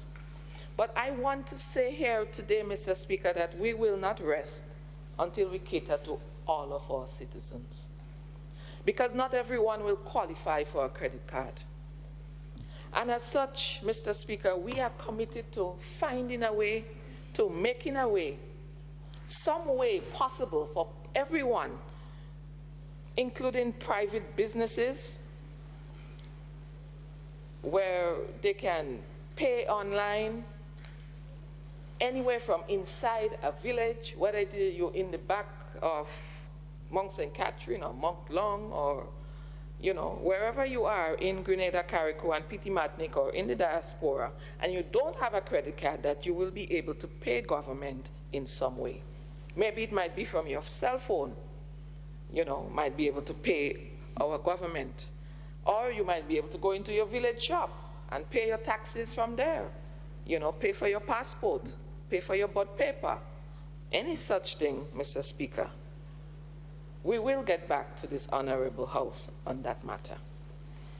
Mr. Speaker, we now have e-cabinet and e-parliament. We have so much laptops in front of us. You know, it is a wonderful sign. In this year, the Ministry of ICT contributed significantly in ensuring that all of government went paperless.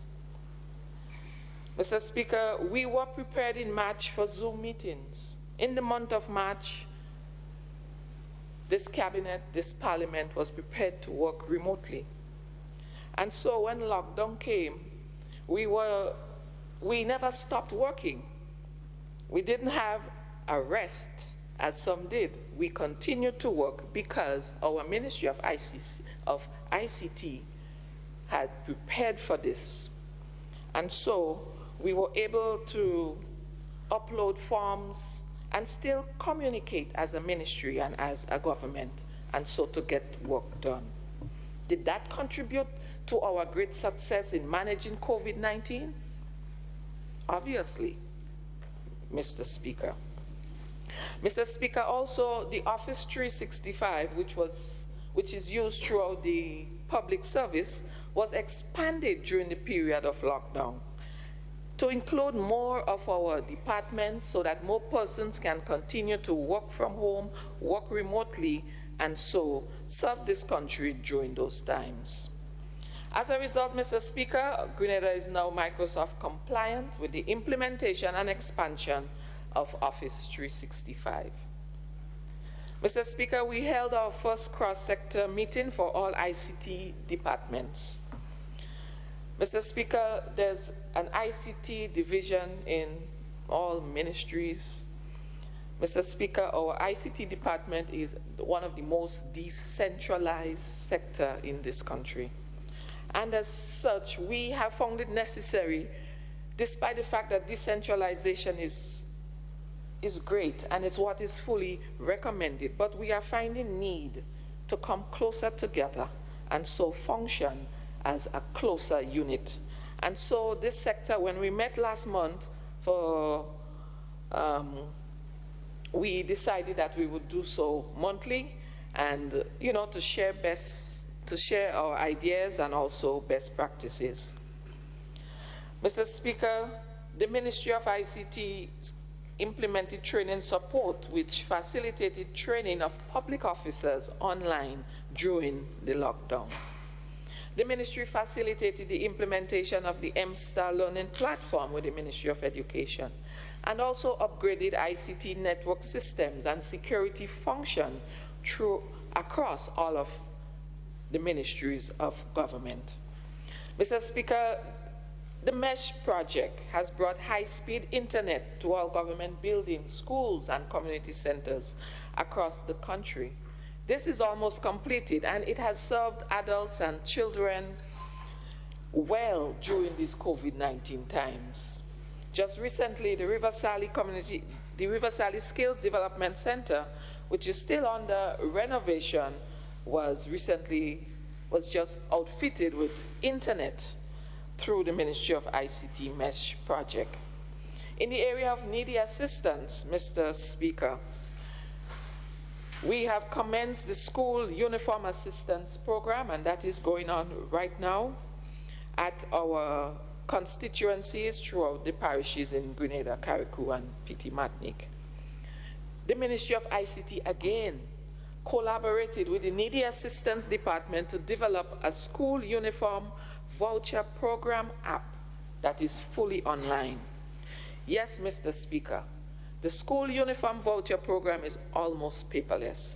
And I say almost because we have not yet gotten to the point where we can figure out a way but we haven't yet gotten to the point where we can pay for the school uniforms online.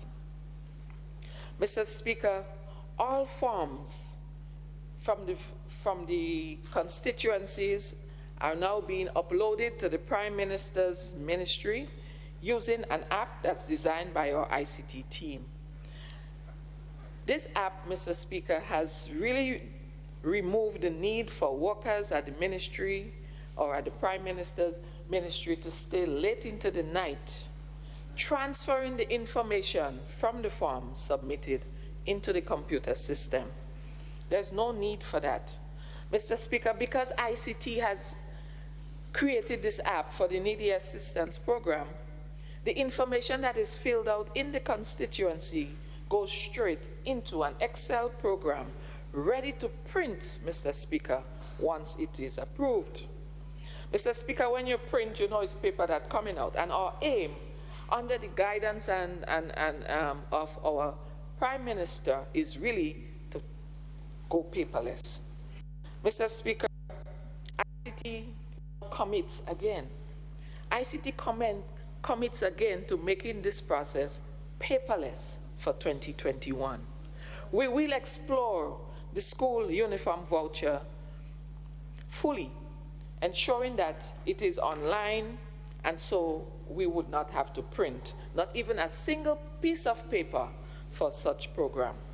We will find a way, Mr. Speaker, whether it is a card to swipe at the Indian store when the mother goes to buy a bag or shoes for her child, whether it is government sending some code maybe to the cell phone of all the parents. So all they need to do is just go in at the store, and have their phone and have the code scanned. Mr. Speaker, all of these technologies are at our fingertips. And as a department, we are committed to ensuring that this government make it so much easier for everyone, whether it is here or abroad. We want to let persons know that it's compulsory to have a birth paper for each child to fill out the form online for the school uniform voucher program. Permit me, Mr. Speaker, as I close, to thank our ICT team in government, to thank our Prime Minister, our leader of government business, our permanent secretaries, and all the other senior and also the junior ICT officers for all that they have done in the past.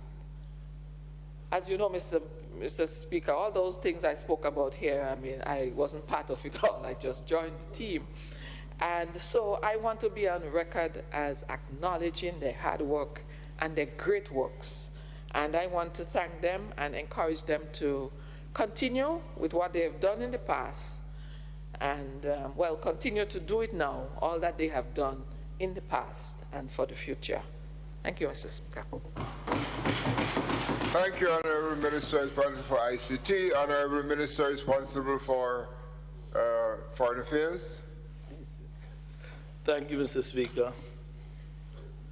Mr. Speaker, I rise to make some comments. I'll be as brief as I possibly can on the Ministries of Foreign Affairs and the Ministry of Labour.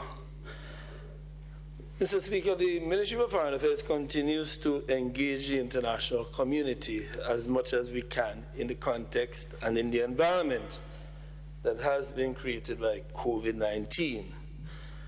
It is clear that the world has changed, and I suspect it's changed forever in many respects. Meetings are now held virtually, and while there are advantages to this, some of this we will see, there are disadvantages in the sense that you don't develop personal relationships, and it's slightly different. But given the nature of the pandemic, there is no choice. Meetings as important as the United Nations General Assembly this year has to be done through virtual means, and all of the other international fora are being conducted. So it has created a different environment. I know the Minister of Finance will be happy in that we are not traveling. There are no costs related to travel, and that is a substantial cost in the Ministry for Foreign Affairs. So there is an advantage, and it forces us now to find ways to meet without those additional costs. So I just want to start by saying that the world has changed. And not only are we changing the way we do things, there's been some change in our focus. The ministry has had to focus over the last several months on COVID-19 and how do we, as a ministry, assist in the fight against this pandemic. Our outposts, our embassies, high commissions, consulates, our councils, they have all been engaged with the Ministry of Health, with the Ministry of Tourism, with all of the ministries collectively in doing our part in fighting COVID-19. For example, Mr. Speaker, our embassy in Cuba, they have been working very hard not only to assist in us getting the supplies that we did from Cuba, getting the personnel assistance from Cuba, but also in working with our students, because sometimes, we have students in places that we sometimes forget. We have students in Cuba, we have students in Serbia, we have students in Moscow, and our outposts, our embassies have had to work hard in this regard. So all our embassies, and the embassy in Cuba, has done a lot with our students, with getting Cuban assistance here. High Commissioner in London, working hard in London, not only with respect, again, to getting assistance into Grenada, but also working with repatriation. They've worked very closely with the Ministry of Tourism, the Ministry of Health, to ensure that Grenadians who were stuck in the United Kingdom were able to return home. Our consulate in Dubai, a consul general there was able to mobilize assistance from persons in Dubai who are interested in Grenada, who have been working with us for many years, but are now willing to assist us with supplies with respect to COVID. Our embassies in China, New York, Washington, Venezuela, Miami, Brussels, Canada, all of them, Moscow, all of them have been working hard, and I don't want to go into details. I've done some of that in the media already, but I want to commend all of them and to say that we in Grenada are extremely grateful for what they have done to assist us in fighting COVID-19. As the Minister of Health indicated, we have some of the best equipment, some of the best supplies in the region, and a lot of that has to be attributed to the work of our outposts, our embassies, consulates, and so on, who have worked to help us. I want to also thank our many consul generals and honorary consuls throughout the world. Honorary consuls are appointed and not paid. In fact, I recently attended a seminar organized by UNITAR, a United Nations organization, a virtual forum on capacity development for honorary consuls and on the role of honorary consuls in a time of crisis. I want to particularly stand here today to thank many of our honorary consuls. I would name none of them, who have worked hard. I want to point out one of them in Jamaica. I will point it out, who worked extremely hard, and I think the Minister of Tourism worked with him to repatriate Grenadian students stuck in Jamaica. So we have these honorary consuls that we appoint. We don't pay them, but they are recognized in the international community. They work with us and assist us. You see, small countries, Mr. Speaker, cannot afford the kind of diplomacy that the United States and Canada and Great Britain can afford. We do not have the money to finance embassies in every country. There are over 190 countries throughout the world. We have embassies in about 8 of them. We cannot afford to have embassies throughout Africa, throughout Europe, throughout Southeast Asia. So what countries like Grenada, what we do is appoint honorary consuls, develop consulates in these countries, and work with us. They work with us in terms of getting assistance, they bring investors into the country. They find ways to establish contact between Grenada and countries that Grenada would not otherwise be able to have relationships with, and not otherwise be able to develop organic means of development between both countries. So we have these honorary consuls out there, we have these consul generals, and what they do is work with us. For example, I just mentioned Jamaica. There are honorary consuls in Southeast Asia, there are honorary consuls in cities throughout the world, and what they do is ensure that where we cannot afford to establish outposts, where the Ministry of Finance will not be able to give us money to operate, they have been assisting us. And I must report here today that during the period of COVID, the honorary consuls have been extremely important, not only for supplies, but in taking care of students. For example, in Serbia, we have 5 students doing engineering in Serbia. Without honorary consuls in those areas, they would not have been able to survive the way they did. So I want to stand here today to pay special tribute to consuls, honorary consuls, consul generals, and our embassies and consulates throughout the world who have worked with us throughout this period.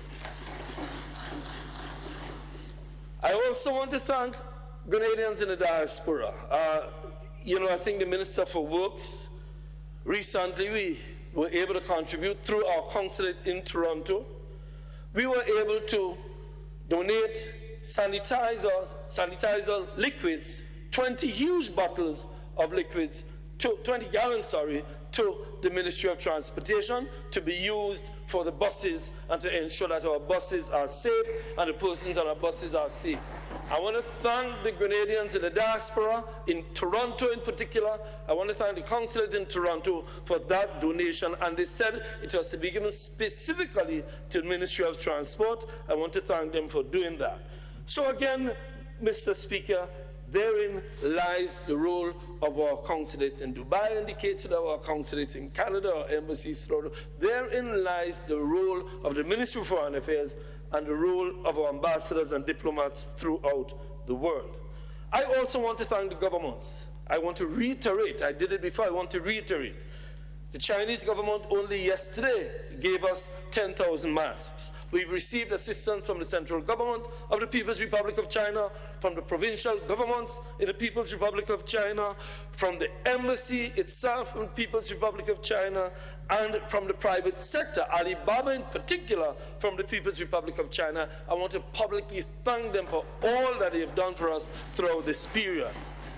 I also want to thank the government of Cuba for the personnel that they've sent, the government of Venezuela, but also the governments of Canada, the United States, and Europe, all of the countries throughout the world that have assisted us in fighting COVID-19. I want to commend them and thank them for the support they've given to us. Mr. Speaker, the diaspora, I want to start on commenting and expressing condolences to the members of the family of Andrew Stewart. We all know him as Big Andre. I saw it in the news last night. Big Andre is a very well-known boxer. He died. He did contract COVID-19 earlier, and he died a couple of weeks ago, and his funeral is today. In fact, I have to attend the funeral.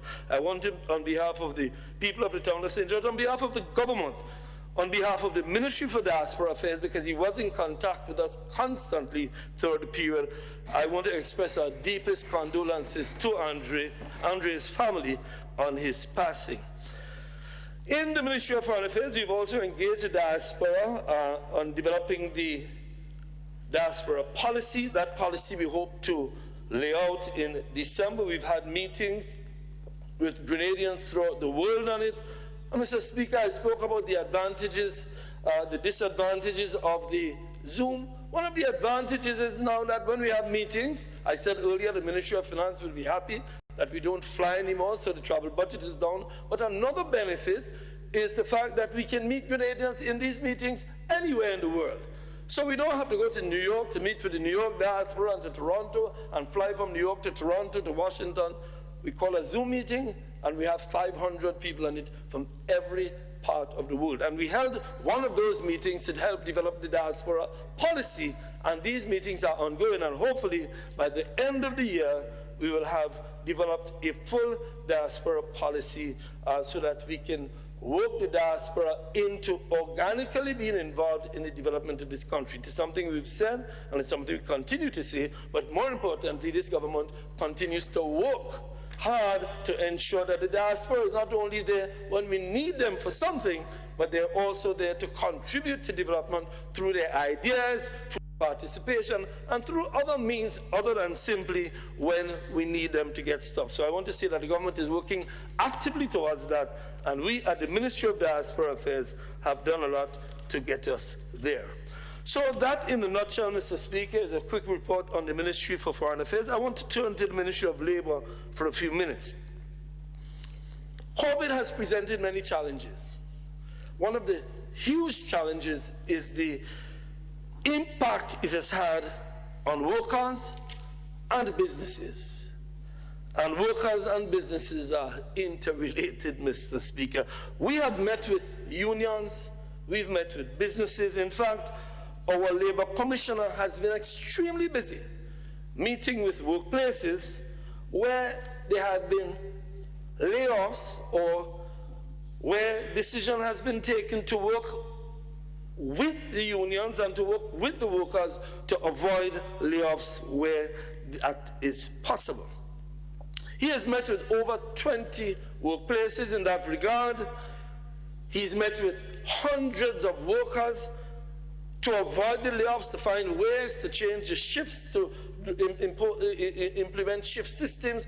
It has been very difficult, Mr. Speaker. There are workplaces that have had to shut down. Look at the hotels. I mean, the Minister of Tourism has spoken about that. The impact of workers at Royalton and Radisson and Sandals, the impact has been hard on workers. The government has done a tremendous job with respect to trying to buffer the difficulties that these workers face. But we at the Ministry of Labor have also been working with the employers to see if we can work out means through which people do not have to be laid off. And we have had successes in many respects. In other areas, not so successful. But there are other issues that arise. The issue of, for example, vacations. Should employers be able to give vacation for the COVID period? In fact, that issue arose acutely with Grenlec and Tau. And the Ministry for Labor intervened, the Bazaars to intervene. We intervened, we were not able to resolve it, but I must say that the discussions that took place between Grenlec and Tau was respectful. They both understood each other's position, and now it has been sent to arbitration. Hopefully, at arbitration, we'll be able to find a resolution. But we want to urge both unions and employers, workers and employers, to work together to resolve these issues. It is a difficult time for employers and employees. There's going to be no winning in this. We have to find win-win solutions to these problems. If businesses go out of business, there will be no workers. And if workers are not able to work properly, there will be no businesses. So we have to find a way, and I have been working with the unions, working with the businesses, to see if we can find a way to ensure that we mitigate all of the problems that arise as a result of COVID-19. So we hope that the Grand Lake Tau matter will be resolved amicably in the arbitration. When I say amicably, meaning that whatever solution is found, that it is acceptable to both, and that they both leave feeling that nobody is won, but both of them have found a way to solve the problems that they confront. I will continue to work with the unions to resolve these issues, and the Labour Commissioner and his staff and the Permanent Secretary in the Ministry of Labour will continue to work with unions and the employers to solve these problems. So I call on the businesses to work with the unions to resolve the many issues that arise, and on both sides to find fair and realistic resolutions to all of the problems. And the Ministry of Labour is ready, willing and able to receive them, to engage in discussions as we've done over these many years. And the pandemic must not cause there to be a breakdown in union-business relations. I want to thank the workers in the Ministry of Labour for their hard work in that regard. And as I indicated, we've had visits to many workplaces. In addition, Mr. Speaker, the ministry has had meetings with the unions. Mr. Speaker, can I have just 2 minutes, please, if I may? I won't need more than Proceed. that. We've met with unions in the public sector, and they have gone out inspecting places to ensure that safety is kept. One of the major issues in this upcoming period is to ensure safety at the workplace. If we do not ensure safety of the workers, then we are going to have more serious problems. We see what's happening in the US. Premature opening has caused a shutback down of many of the workplaces. We cannot allow that to happen in Grenada. We have to be extremely cautious about how we proceed. That is why we are asking for the unions and the employers, and the government has been working with them to do that, to ensure when we open safely. And I must say that the Ministry of Labour has been working with the Public Workers Union, Technical and Allied Workers Union to ensure that the government employees are safe. And the government has been extremely cautious. Some people have said overcautious in ensuring that its employees in the public sector are not faced with risks when they come back to work. So you see the masks, you see the sanitizers, and we are ensuring that that is the way forward for us. Additionally, Mr. Speaker, I just have a minute on the Farm Labour Program with Canada. This program continues. Last year, we had 162 workers go to Canada. This year, so far, we've had 50 go, just under 50 go out this summer, and another 30 or so due to go out soon. There have been challenges with the Farm Labour Program. There have been challenges with respect to the existence of COVID in Canada. Workers from the Caribbean have come down, including some Grenadian workers, have come down with COVID. But we have been working with the Eastern Caribbean office in Toronto and the Grenada Consulate in Toronto to ensure the safety of Grenadian workers who go to Canada. It is an important avenue for employment. I get calls every day from workers throughout the country asking to go to Toronto. The Canadian government has facilitated it and facilitated ease of travel into Canada now, except that the quarantining is in place, and we believe we have restrictions. Canada has extremely tough restrictions on COVID-19, and therefore the workers who go to Canada, they have to quarantine, they have to do social spacing, the masking, all of that. And I'm happy to say that we've been successful this year in getting the program to continue. In fact, it is such an important program to Canada that charter flights, 2 charter flights have come into the region already, come to St. Vincent, come to Dominica, come to St. Lucia. They have come into the region to take the workers out. In fact, in August, another flight will come to our shores to take workers to Toronto. So, Mr. Speaker, thank you for the extension, and on behalf of the Ministry of Foreign Affairs and the Ministry of Labour, I wish you well. Thank you, Mr. Speaker. Thank you, Honourable Minister for Foreign Affairs and Labour. Honourable Minister for Youth. Yes. Thank you, Welcome back. I hope you did enjoy your graduation. Thank you, Mr. Speaker, and also thank you for giving me the time to participate in this virtual graduation ceremony. This was an opportunity afforded to me by this Parliament, Mr. Speaker, and I'm very grateful for this opportunity. Thank you again.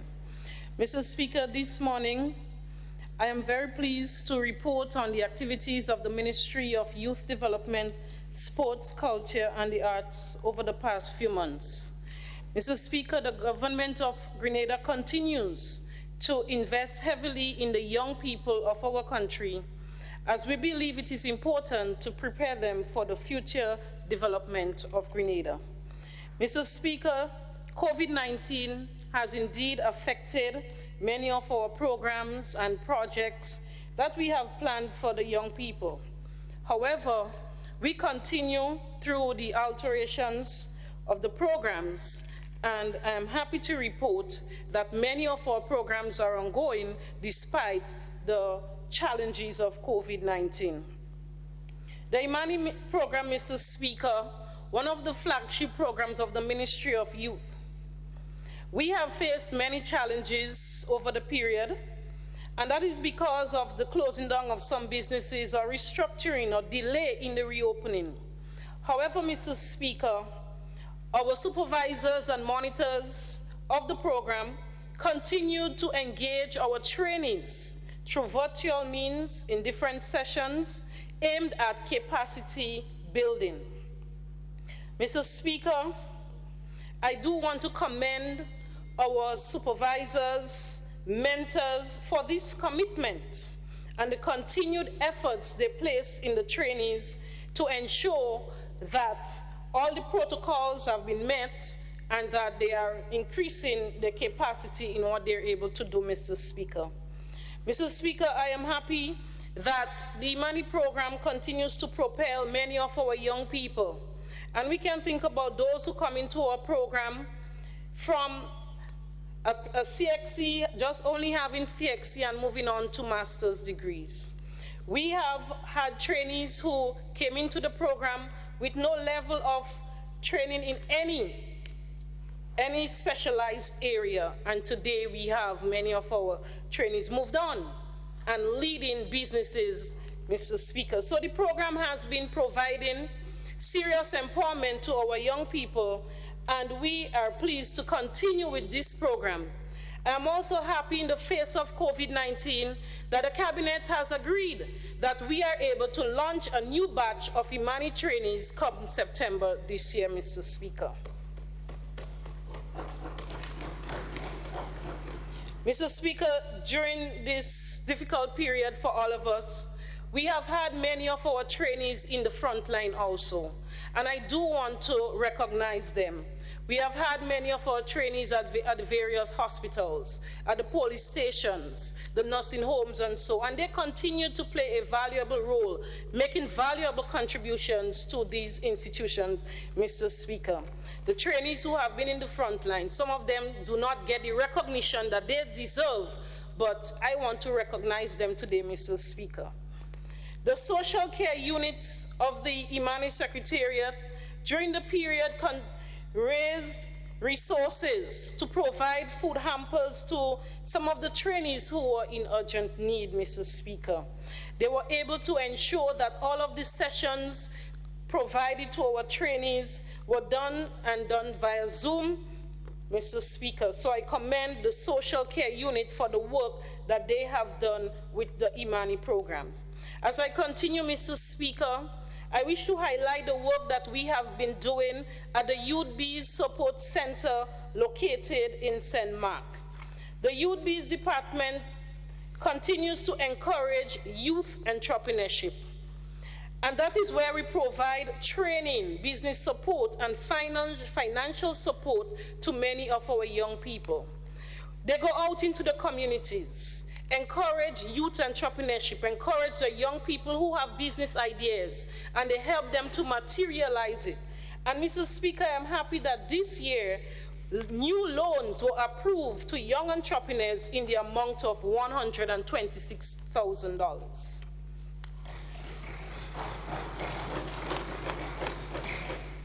Mr. Speaker, as a ministry, we believe in giving our young people the opportunities to express themselves on different views, on different issues that concerns us on the national level. And through our various parish debates, where all the training and preparations were done via virtual means, we have thus far had a series of parish debates, completed 5 sit-ins, with only Carriacou and Petit Martinique left to have the debate on July, well, should be carried forth today, July 29th, Mr. Speaker. It is important, and I want the young people to know that these are opportunities where we give them to lend their voices on issues that affect them. And some of the topics debated during that period, Mr. Speaker, focused on COVID-19, the impact, the economic impact of COVID-19, and the way forward for our country. Mental health issues that affect our people, especially this time. Normal people did suffer from mental health challenges. Our young people were able to analyze it and to bring about more awareness of mental health to our country. They also looked at issues such as the Gaming Act and how can gaming be a part of the economic recovery of our country. Mr. Speaker, to conclude the round of debates, on Tuesday, August 4th, we will see a Champion of Champions debate with all the top debaters, Mr. Speaker. Mr. Speaker, despite the challenges of COVID-19, we continue to engage our young people in youth rehabilitation programs at the community level. And I'm very happy that in June of this year, we were able to launch another cohort of Project Fly in the communities of Willis, St. George, and Dover, Carriacou. Mr. Speaker, I was so looking forward to see the MP in the launch of that program, but I did not see him. 46 young men and women from that constituency, Mr. Speaker, are currently engaged in soft skills, life building skills, Mr. Speaker. And we will continue to engage them, Mr. Speaker, for the next year. And upon completion, they will be graduating with various CVQs in different vocational and technical areas demanded by the job market, Mr. Speaker. We continue to create opportunities for young people so that they too can make their contribution towards the development of our country. Mr. Speaker, the Empower Project. Shortly before the COVID-19 lockdown, we were able to launch Empower 2.0. However, due to the lockdown, the program was halted, but I am happy to report, Mr. Speaker, in July, the beginning of this month, Mr. Speaker, we resumed the program. And currently, all constituencies are involved in the life skills activities. Thus far, they have completed man-to-man sessions. It was men speaking to men about the issues affecting men. Remember, this program targets at-risk young men who are looking for the opportunity to take off, to be given the opportunity to serve and to serve their country well. So we are working with these at-risk young men, Mr. Speaker, so that they too can make their contribution. Throughout the year, they will be involved in a series of different sessions, and upon graduation, they will be completing the CVQs in various technical and vocational levels, Mr. Speaker. Mr. Speaker, the Ministry of Youth Development, Sports, Culture and the Arts, we have pledged our support to the establishment of a Grenada Youth Workers Association, because we believe that all the people who are engaged in training our young people should have a particular level of standard, and that will be the aim of the Youth Workers Association. As a result, Mr. Speaker, we have partnered with the Commonwealth Youth Workers Association, as well as the National Youth Workers Association in the United Kingdom. And together, we have launched a leadership and management training for youth workers. And when I speak about youth workers, Mr. Speaker, I'm not only talking about those from the Ministry of Youth Development who are involved in training our young people, but I'm speaking about teachers, I'm speaking about social workers. Every individual who are in contact with young people are involved in this training session. And they will be exposed to areas which includes management and leadership skills for youth development work, health, safety, and well-being in youth development work, supporting young people in grief and trauma, and also peace, conflict resolution, and mediation. Just yesterday, Mr. Speaker, we launched a National Youth Ambassadors Program. And after thorough application, shortlisting, and the interview process, we have chosen 30 young people to be a part of this program, because we believe that they have the qualities that are worthy of emulation and have the potential to becoming a role model for other young people of this country, Mr. Speaker. Mr. Speaker, here you can see we continue to provide enormous opportunities for our young people to propel, opportunities for our young people to take over this country, Mr. Speaker. I'm happy to see, Mr. Speaker, that many of the people who are leading different activities today, they have benefited, they have been empowered from programs of the Ministry of Youth Development, Sports, Culture, and the Arts. And we are seeing the benefits, and that is why we will continue to empower our young people, because we know they are our future leaders, our future entrepreneurs, our future workforce, and we will continue to give them the necessary skills that they need in order to serve us and serve us right when we are no longer here, Mr. Speaker. Mr. Speaker, I now move on to the Division of Sports, which continue to play a critical role in the lives of our young people and also in communities. COVID-19 has seriously impacted all of the activities that the Ministry of Sports had planned for the sporting season, Mr. Speaker. And as a result of that, many of the activities have been cancelled or deferred until further notice.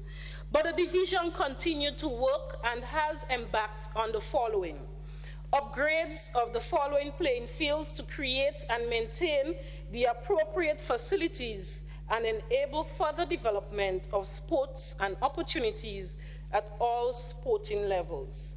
The Limes playing field. This is something that the MP was awaiting for a long time, and I realize he's very happy. We are happy that we are able to deliver on this, Mr. Speaker. The Lassages facility, Progress Park, the Willis playing field, River Sally playing field, and the Fur playing field in St. Patrick, Mr. Speaker. The division provided assistance to many of our student athletes who are in the United States and have also been affected and displaced as a result of the closure of educational institutions due to COVID-19. The award and renewal of many contracts for the maintenance of various playing fields. The Division of Sports conducted specialized training for medical practitioners, physiotherapists in sports medicine, and sports-related injuries and treatment. The division saw the reconstitution of the Board of Directors for the Grenada Lotteries Authority and the National Stadium Authority. And also the division engaged various stakeholders for the finalization of the national sports policy, Mr. Speaker. Mr. Speaker, as I move on to the Division of Culture. With your permission, Mr. Speaker, I just want to ask this Honorable House to just pause for a few moments as we recognize Mr. David Peck Edwards, one of our fallen soldiers, Mr. Speaker.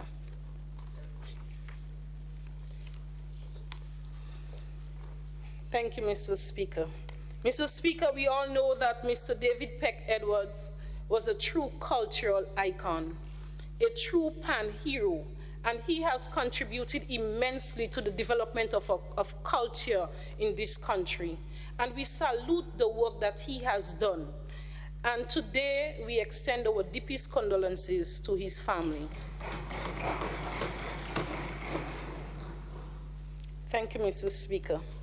Mr. Speaker, the Division of Culture, however, continues to maintain, protect, and enhance our nation's tangible and intangible cultural heritage and its related industries.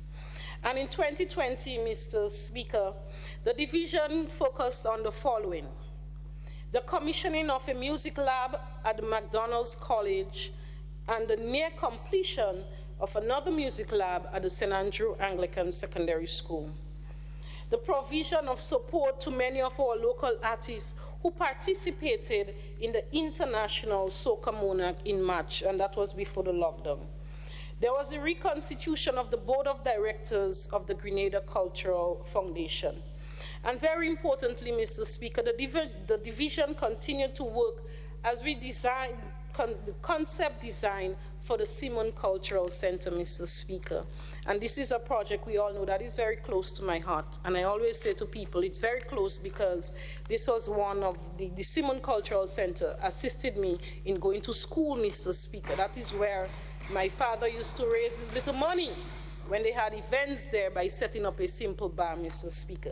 So we will continue, and we have committed to the people that we will see the Simon Cultural Center. COVID-19 has indeed delayed, Mr. Speaker, and just 1 minute as I wrap up, please, Mr. Speaker, delayed on what we are going to do, but it has not stopped the project, Mr. Speaker. Mr. Speaker, I am very grateful that we have a government that continues to invest heavily in the young people of this country. And despite the reduction in government revenues over the past few months because of the lockdown, slowdown in economic activities, Mr. Speaker, we continue to see the implementation of all the projects and programs aimed at ensuring we can empower our young people of this country, Mr. Speaker, and I'm very proud. Thank you, Mr. Speaker.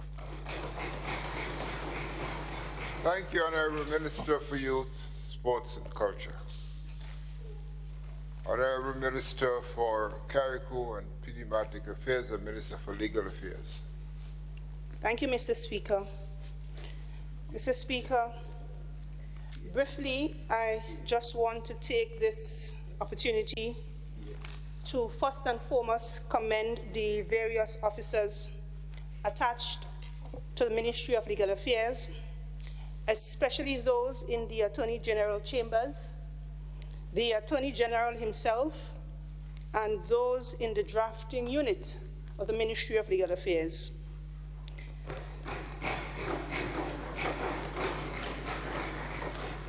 Mr. Speaker, they have provided and continues to provide yeoman service to the government of Grenada, especially during this challenging COVIDious time.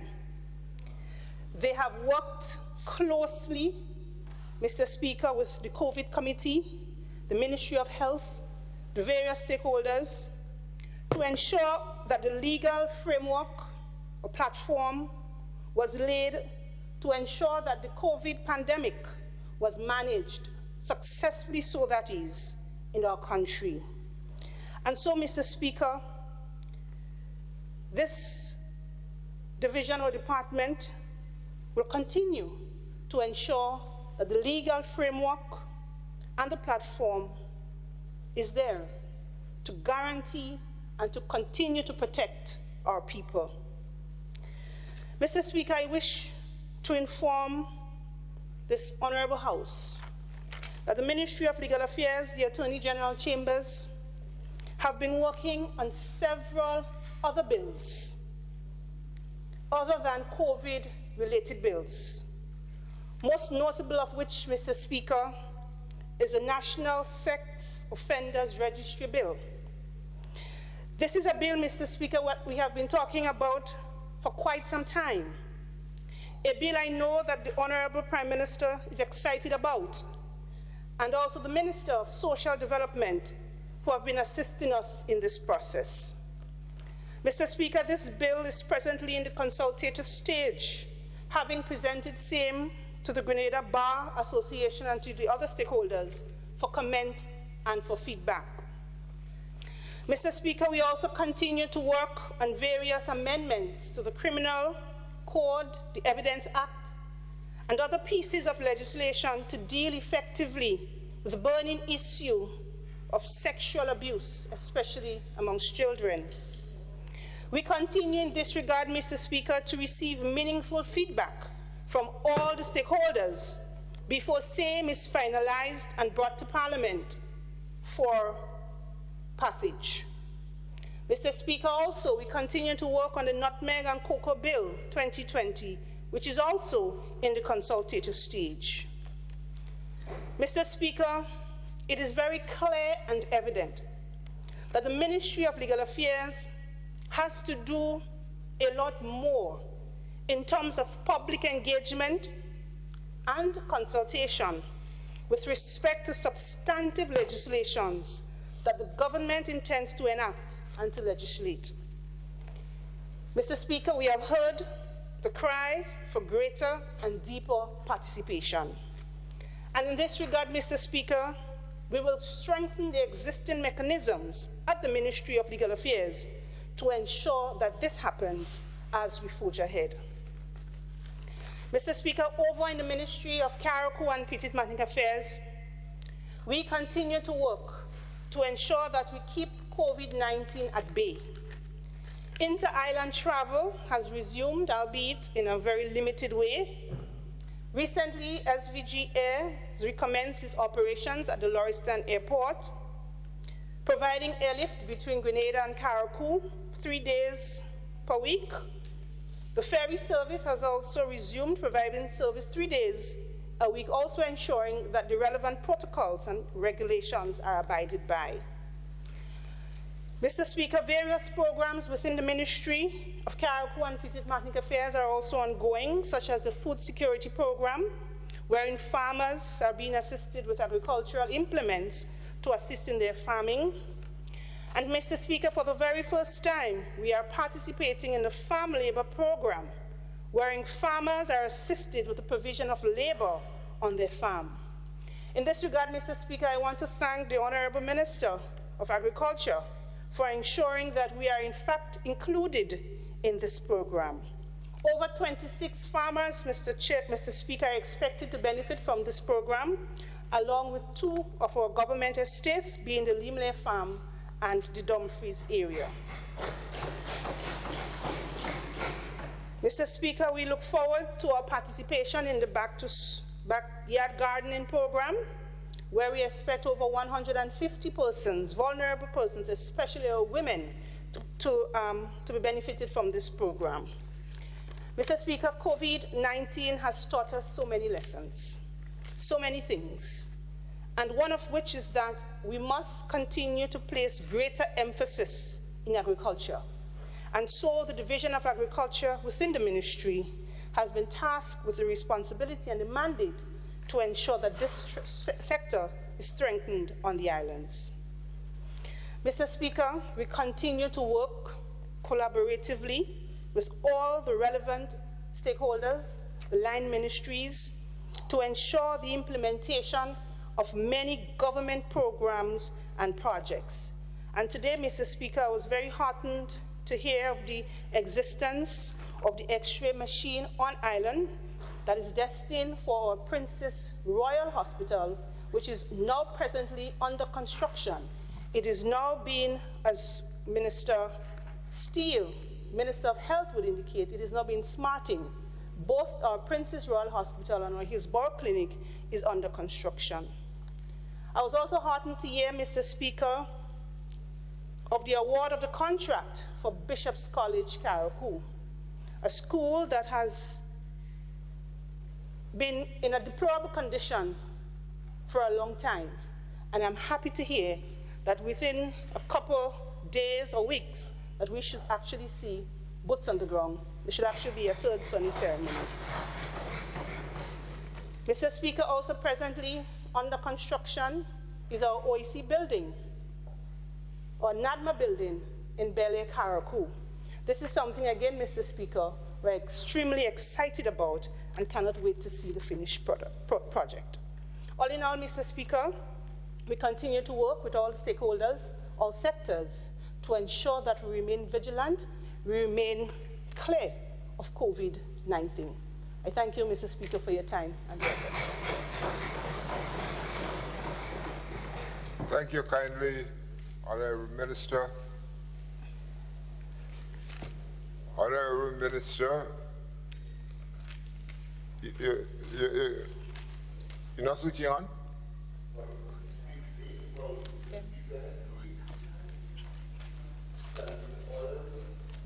Indicate that when you want to speak, you must rise to be recognized by the speaker. We have not changed it to say put on the light.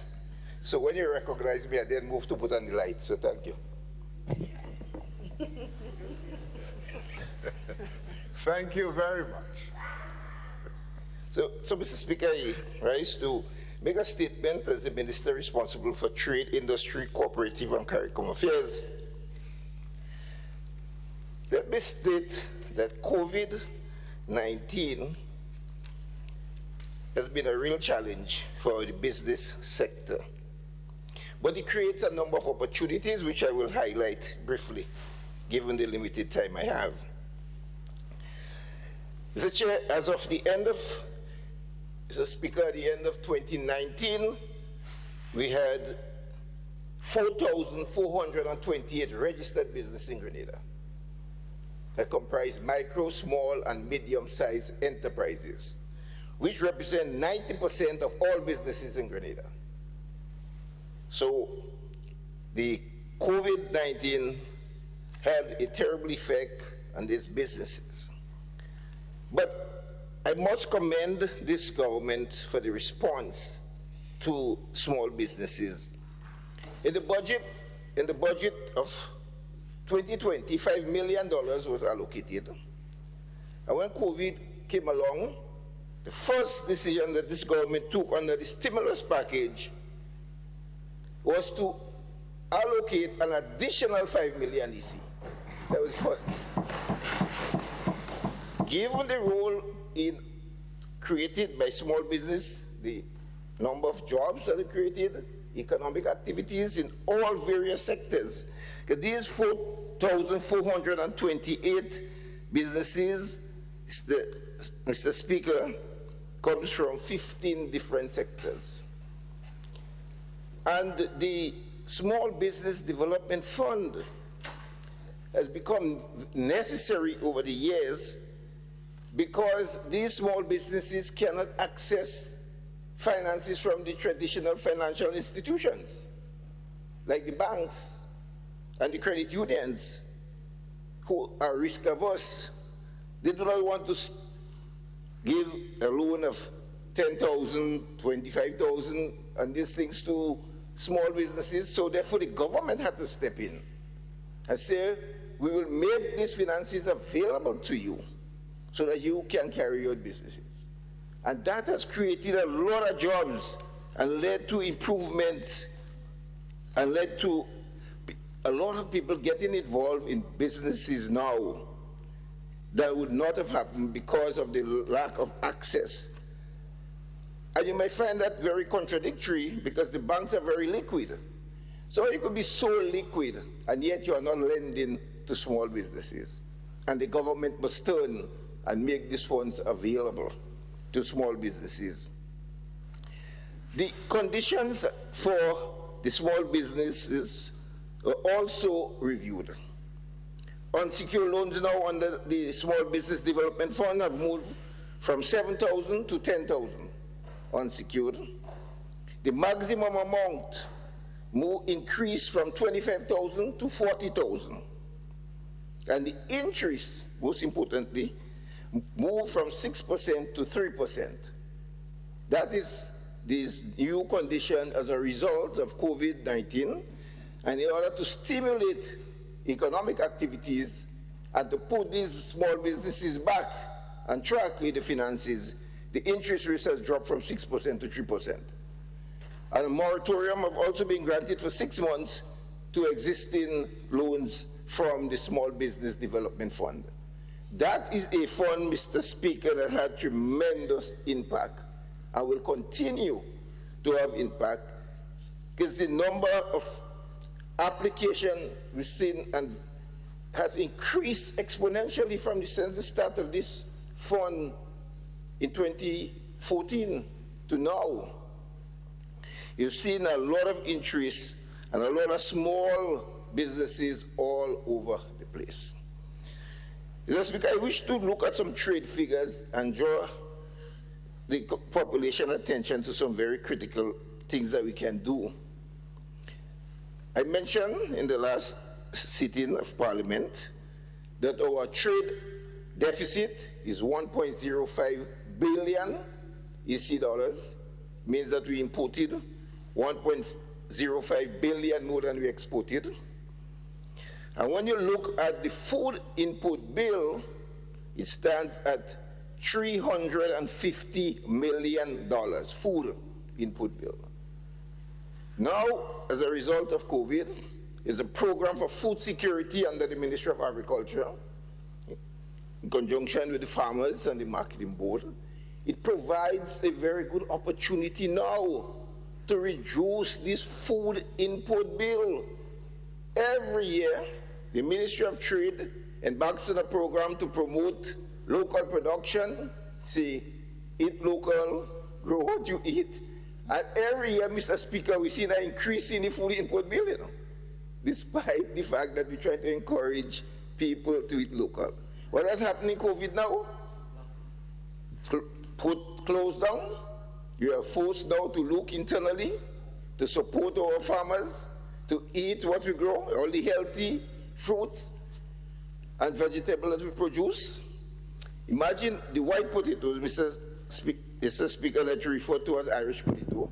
But we're not getting it from Ireland, no, we get it from Holland. but the category is not whether it's Irish or Dutch potato, white potatoes. Millions of dollars worth, And the Food and Nutrition Council have said, put out a report, say that sweet potato is far more healthier. You could make sweet potato pie, you could make all that things with sweet potato. Yet, millions of dollars worth of white potatoes imported into the country. Poultry imports, $35 million, Mr. Speaker. Well, I'm happy to report that we have two businesses that will start shortly to operate processing plants so that we can have our local production of poultry in Grenada. And that will make a tremendous impact on our input of poultry. Of course, local poultry meat will be done from the local farmers, so they will be much healthier to eat. And I'm looking forward for the operation in these two plants that will start shortly to help cut back on our poultry input bill. Because most CARICOM member states are self-sufficient, Barbados, Trinidad, Guyana, Jamaica, they are all self-sufficient in poultry. And there's no reason why Grenada cannot, in the medium to long term, become self-sufficient. Even if in the first year, we cut back, we're able to supply 10% of the market, there is $3.5 million. And then we keep going on. And we could keep reducing it and save this foreign exchange that keep going out for the importation of poultry into this country. And there are a lot of other sectors. We can import a lot of meat. $10 million worth in other meats like lamb and pork and all these other things that we bring in as meat products. These are opportunities now that we have as a result of COVID to start looking internally. And as we start to talk, we had food security. Food security is very important. Over the years, we keep talking about food security, and we must be self-sufficient, and very little is achieved. I believe that this opportunity provided now, COVID has provided us with the opportunity to really take on board all these measures that are necessary in order to make us self-sufficient and really address the issue of food security in our island. The Minister of Agriculture spoke about the number of plants that have been distributed at subsidized prices, the backyard gardening, and to farmers, and all these things will yield to increased production. And that is the way that we need to go. Increase production in our food production. We are a farming community. We have before we had the large estates producing the main crops. Now we have a lot of farmers going into short crops and are doing well.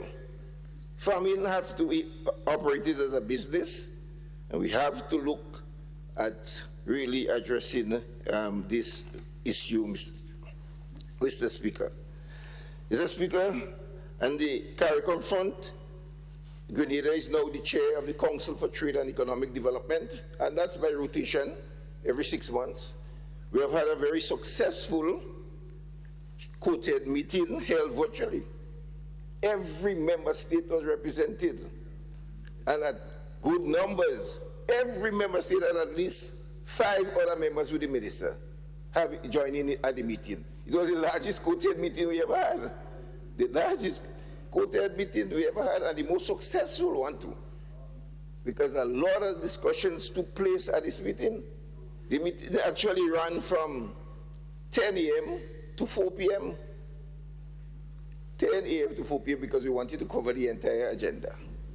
And then we had a CARIFORUM ministers meeting, which is CARICOM plus the Dominican Republic, which again, virtual means full participation. Every member state, 15 member states in CARIFORUM, all represented and participated in this meeting. So we have been able to achieve that, going these successful meetings by not having to move physically, because when you have, it's so time consuming to travel sometimes. To get to Guyana to the quoted meeting, I have to go in Barbados and spend 5 hours to wait for the connection to go down to Guyana. Or if I go to Trinidad, I have to spend 4 hours to wait for the connection. So the amount of time you spend in traveling, it takes up a lot of your time traveling.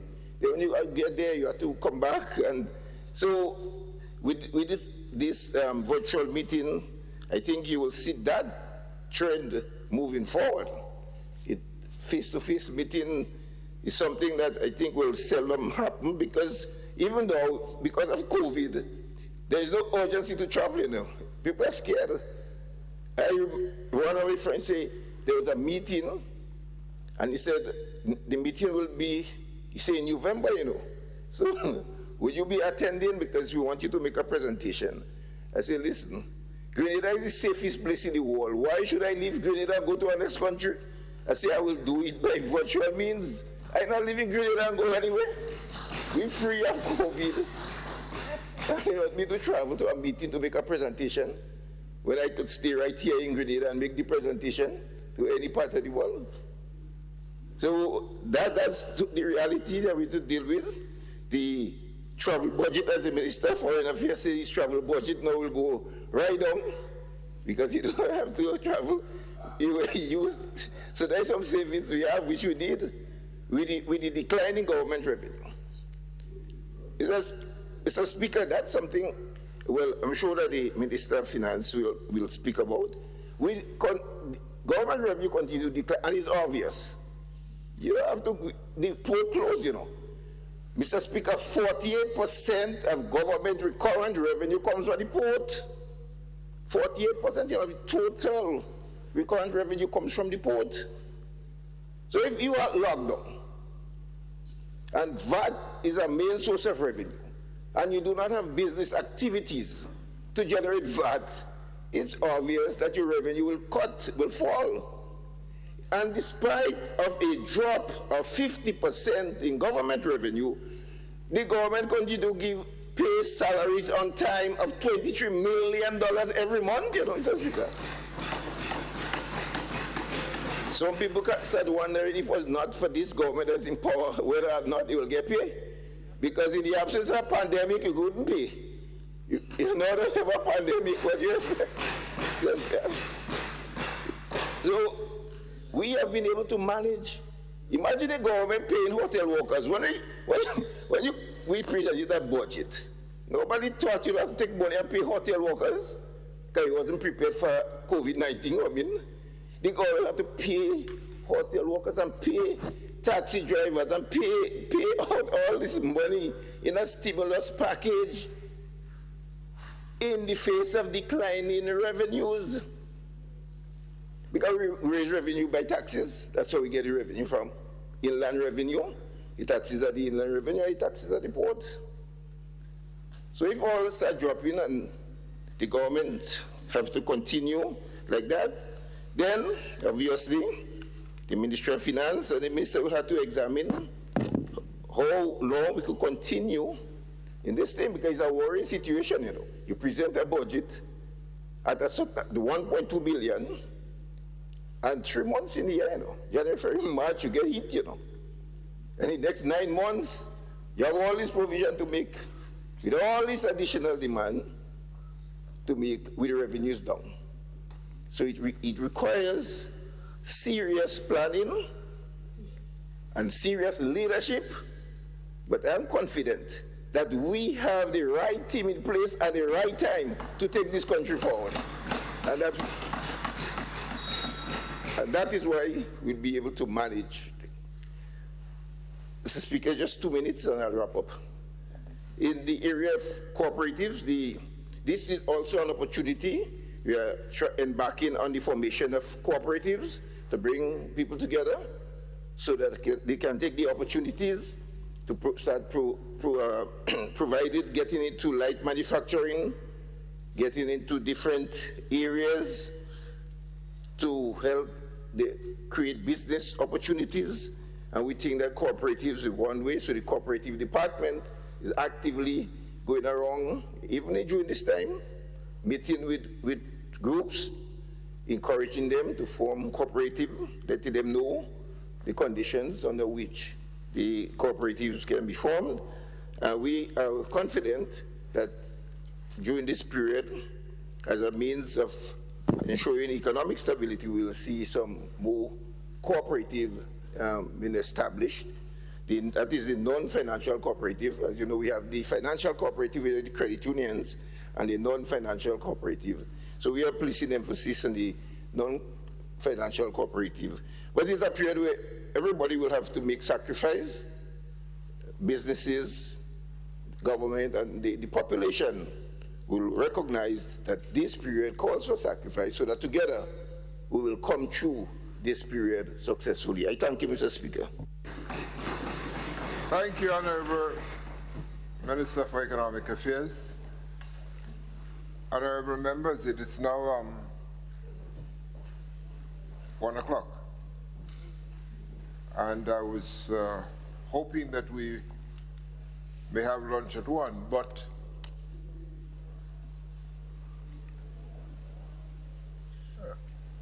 how many? We have 2 more ministers to report. Now only 1?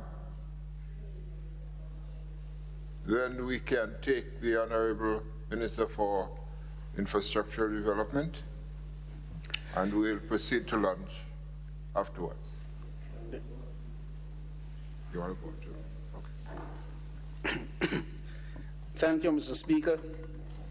Mr. Speaker, I rise to give some brief information and report on the Ministry of Implementation, Infrastructure, Energy, Transport. And Mr. Speaker, like most of the colleagues before me, I wish to start by complimenting the staff as we work through difficult times. Mr. Speaker, if you look at the ministry now, it's 7 o'clock. and everyone is at the Ministry of Infrastructure and Community Development, and Public Utilities, etc., Mr. Speaker. To give a brief history, the Ministry of Implementation, Mr. Speaker, has 64 projects to monitor and to implement. Not all the projects are in the ministry. They're spread throughout the government, ministries, but the Ministry of Implementation is responsible for this, Mr. Speaker. For this 64 project, budgeted over $200 million, Mr. Speaker. That's the responsibility of the ministry as we work with the whole of government approach, Mr. Speaker. But I want to start with the Department of Energy, Mr. Speaker, and 5 Cs, the Caribbean Community Climate Change Center, and the Energy for Sustainable Development. I want to compliment, Mr. Speaker, all of those who saved this project. 5 Cs gave us 5 days, Mr. Speaker, after COVID, and we lost over 3 months. Yes, there were other reasons, but then they gave us 5 days without any notice, or we lose the following sub-projects, Mr. Speaker. Grant. And these sub-projects, Mr. Speaker, 4 components: solar electricity, a project, get towards training at the Blue Horizon Hotel, Mr. Speaker. It's a retrofit from where schools, students can come and learn on the installation and maintenance of solar photovoltaic equipment, Mr. Speaker. $10,000. At the St. Rose Modern Secondary School, $90,000, those are US dollars, Mr. Speaker. Equipment and design for energy, a solar panel, again, Mr. Speaker, $90,000 US dollars. And for the Bureau of Standards, equipment for measuring energy data in buildings, $9,593,000. Mr. Speaker, the biggest component is $400,000 US dollars for the Grenada Development Bank to on-lend to citizens, both corporate and natural citizens, so that they can invest in renewable energy and energy efficiency, Mr. Speaker. And I want to thank those, not only in the ministry, but you have other persons that are referred to as Grenadian, not those others who see it only to destroy or to bring down, but these people. And Mr. Speaker, what is great? We know that some of them do not have any political affiliation and may even be against the party in power. When I say against, they don't support. But they came out, Mr. Speaker, because Grenada was losing $510,000 US dollars, and they decided that it is their duty as Grenadians to safeguard this, Mr. Speaker. So I want to compliment these people as well as the people in the ministry who worked day and night for 5 days to save this thing, Mr. Speaker. I want to go on record as complimenting them, Mr. Speaker. On the energy, we have the geothermal project, and we are assisted by the government of New Zealand and Japan, and we are at the stage to drill slim hole, Mr. Speaker, in order to effect 15 megawatts of electrical power, renewable power. In Dominica, Mr. Speaker, their project was 7 megawatts. And because they were able to attract, primarily because they had a lot of state backing, in fact, they're a state-owned enterprise, they were able to attract financing for this project, and the price of 1 kilowatt hour of electricity there, when it's under production, will be 4 US cents, Mr. Speaker. And now Grenada is at the stage where we should be able to follow their footsteps, Mr. Speaker, and imagine 15 megawatts of a peak load of 33 megawatts. And we sell now between 30 and 40 US cents. But if you could get 15 megawatts at 4 US cents, Mr. Speaker, you can imagine what that will do for the price of energy and for the economy in Grenada, Mr. Speaker. On the transport, Mr. Speaker, I want to compliment again the Permanent Secretary, the Police, the Ports Authority, and Health on the reopening of the transportation sector, Mr. Speaker. We knew we had some hiccup there with certain demands that were made, but I'm happy to say that all parties, the bus associations, the bus operators, the police, and everyone have been working together now, Mr. Speaker, as we move forward. The government is continuous in the search for assistance to the bus operators to get them discount at part place and tire place, Mr. Speaker, and this is progressing quite well. Mr. Speaker, I want to refer to the traffic lights and the traffic light refurbishment. Because since the GCF Smart City project, and you note that they indicated that we should do a study in order to coordinate the location of the lights. At the roundabout, Mr. Speaker, it was built for small traffic, and all over the world you have this. If you go down to Grand Anse, you see if you coming out from a certain sector from the airport, you can't enter the traffic. And what do they do with the large worlds? They place lights at these sections to operate at different times of the day so that we can have a smooth traffic flow. Besides, it is proposed that all the lights will be interconnected from the airport to the town of St. George, so that one will be watching what the other is doing and will be able to cycle on and off, not by fixed time, but to ensure that we have smooth traffic flow, Mr. Speaker. And this is where we're under. We have budgeted $2.5 million this. Next year, we will see the studies being completed and the lights being refurbished in a smart state, Mr. Speaker. The drastic increase in the number of vehicles, and this is what the studies, we are doing a total study, Mr. Speaker, on the transport system, and COVID has shown up the weaknesses in transport system and its structure, not only in Grenada, but throughout the world.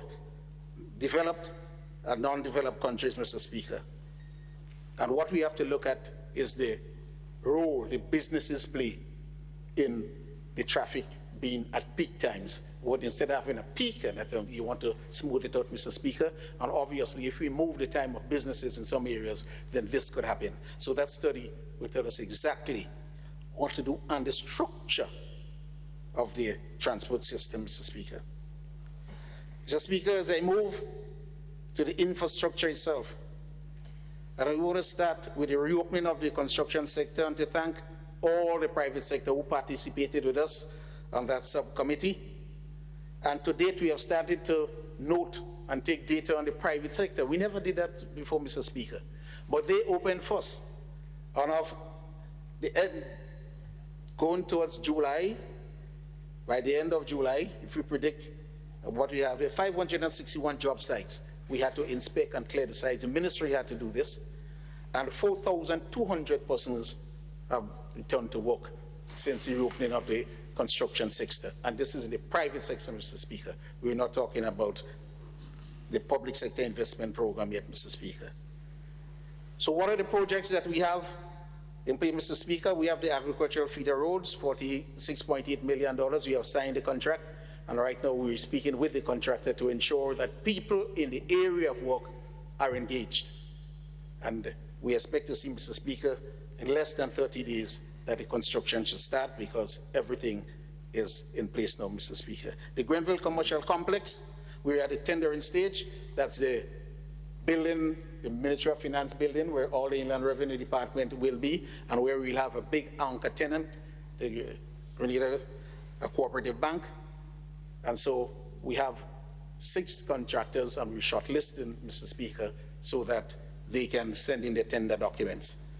And we expect an 18-month project, after which state we will not have any of the district revenue office in dilapidated building, and they will have not only the structure, but equipment, Mr. Speaker, to make sure, as we've heard from ICT, the way we're going, Mr. Speaker, you can move in there and stay anywhere and pay your taxes, inland revenue, Mr. Speaker. The St. George Market Square, we have been following, and we know the concerns that were raised there. But right now, I'm happy to report, Mr. Speaker, that all the vendors are working together with the contractor on that project so that we can clean the market and pass the inspection so that we can revive operations there, Mr. Speaker. If we look, Mr. Speaker, the cleanliness of that place is returning. And the vendors have a significant part to play, and I want to compliment them as well as the contractor doing the work on the vendors market, Mr. Speaker. We intend to move immediately after and to cover the market, but one stage covering. And we're working with the parliamentary representative and the other stakeholders. There was a design when you have a lower flow and an upper flow, and that did not go down well. So we'll just simply cover the market. And what the police and the security forces want to, when they pass in the night to do their business, they should see day or night, they should see clear through without any big stalls or oats blocking the view, so that we can get rid of all the unsavory activities that's going on at the market at this point in time, Mr. Speaker. The CASIP project, we have an additional $3 million that we got from the World Bank, and so we'll be completing with the data center. All that we're talking about ICT, Mr. Speaker, if we don't have a data center, then we're nowhere. All government data will be stored there, and there will be a backup on next place that we would not see. That's what the security forces only to know about. And so we'll be able to pass all information there, withdraw all our information. The public, the population can come in there, electronically, and get all information that they wish, Mr. Speaker. This is part of the CASIP project, and it will be going close to the emergency center, Mr. Speaker, at Monjelu. There are many small parts that the ministry is also working on, but I want to speak, Mr. Speaker, about the St. Patrick's Road. The St. Patrick's Road, part 1 is nearing completion. That's a $10 million project, and it's more to the east of St. Patrick. We're now negotiating with the OPEC Fund for International Development to do the next portion, Mr. Speaker. We have already applied for the funds, and you'll see a lot of work starting there, Mr. Speaker, very soon, because I've spoken to the fund, and they say they're ready and willing to move forward with the next portion, because they were all tendered already, Mr. Speaker. It's only because the funds allocated were insufficient. So there's no tendering process anymore. They either decide to give us the funds to continue the project, which they indicated they will. So by the end of the year, into the beginning of next year, we'll see that second phase, Mr. Speaker, continuing. And I want to thank the representative for his patience. Yes, we know that you're quite blunt and frank with us, obviously representing your people, and so I want to commend you there. And as you push, so I pushed, so the results will be beneficial for both of us. Thank you again, Mr. Representative. Okay. The Western Main Road Project corridor, Mr. Speaker, $16 million, and that's to do with the Molyneux Slip. $28 million given by Britain, $12 million to Nawassa to do the sewer in the St. George's area. We not to do to refurbish it, but to bring it up to standard with processing plant. But $16 million for the Western Main Road. At that point, we are talking, Mr. Speaker, from Surtees to St. George. $16 million will end in Molyneux, and the state will have to put another $12 million, Mr. Speaker, to do this. The consultants, we're waiting on no objection just from CDB for them to get onto the job. But from what we see, Mr. Speaker, it will be a significant expenditure, Mr. Speaker. The RDVRP, the Regional Disaster Vulnerability Reduction Project, under the Ministry of Finance. It's an infrastructure project, $13 million to be spent on buildings. And so we have divided it into lots. And there again, we want to use a lot of the local contractors in the local area, Mr. Speaker, to do works on these schools. $13 million thereabout for it. And then, Mr. Speaker, the asphalt plant. No, the asphalt plant was put up months ago. COVID overtook it, so the people to commission the plant could not come into Grenada. So we proposed to them, Mr. Speaker, and we accepted because of the same CASIP and other projects, going way back, Mr. Speaker, to 2000, to the liberalization of the telecommunication company. Now we are commissioning the plant by virtual means because we have the bandwidth now so that we can stay here with a camera and show the technicians, the manufacturers, exactly what we're doing, and they can give guidelines. And so we have been doing this for over 1 week now. We have a further week, and after 2 weeks, we will be commissioning, Mr. Speaker, the plant, but by virtual means. We have to commission the plant, the data center again, but we're asking the people to do it by virtual means. Otherwise, Mr. Speaker, when we open the market, and where are they coming from? Did he call it the red zone? They're coming from Florida, Mr. Speaker. So they will not take a flight to come into Grenada. They may charter a plane, but they would not go into 14 days quarantine. They made it abundantly clear. That means they'll never get here until we open that border completely. When is that, Mr. Speaker? But then that project is finishing, and the World Bank says they would not allow us to go past December 31st because they're already given us the extension for COVID. So I'm hoping, Mr. Speaker, that I can persuade them as well to do this. Otherwise, we could be in serious trouble, Mr. Speaker. All the other expenses would fall on the state, Speaker. So here, Mr. Speaker, just to go to the public utilities, the GCF $125 million, the water project, is progressing quite well. We're there with the German GIZ as the implementing agency, and a lot of storage will be put in place, and many areas that suffered during this dry season and many dry seasons before will find relief, Mr. Speaker, when this project is commissioned, maybe in 2 to 3 years thereafter. So, Mr. Speaker, this is what I have to report. I hope, and you and I have spoken on many occasions on the ministerial statement, and I have heard you giving a signal today. So I hope that I have achieved it within the 10 minutes and put out the information that is necessary. And I want to close again by thanking everyone in the ministry, all the public servants who participated, Mr. Speaker, to ensure that we are at this stage. And we know that the area for the revival of the economy must come from construction. It must come from construction. That is why we are pushing institutions, Mr. Speaker. And today, we are not too happy with one of our own institutions because of the time frame that they take to do things. These rule-based organizations that says between the time that the consultant gets the request for proposal, there must be a minimum time. So if it's 30 days, even though he finishes in 10 days, Mr. Speaker, it's 30 days. And as you're well aware, Mr. Speaker, you have great knowledge from that ministry. And that is what, if we were able to do things ourselves, Mr. Speaker, a lot of projects will be upstream already. But every day we're calling. At times it has to reach the Prime Minister to call the presidents of institutions to tell them that we're unhappy with the delay. But we're doing all that we can, Mr. Speaker, so that construction shall... But when we hit the ground, Mr. Speaker, we will have a lot of projects on stream. And I know that the economy will benefit. Thank you, Honorable Minister. Honorable Prime Minister, Minister for Finance.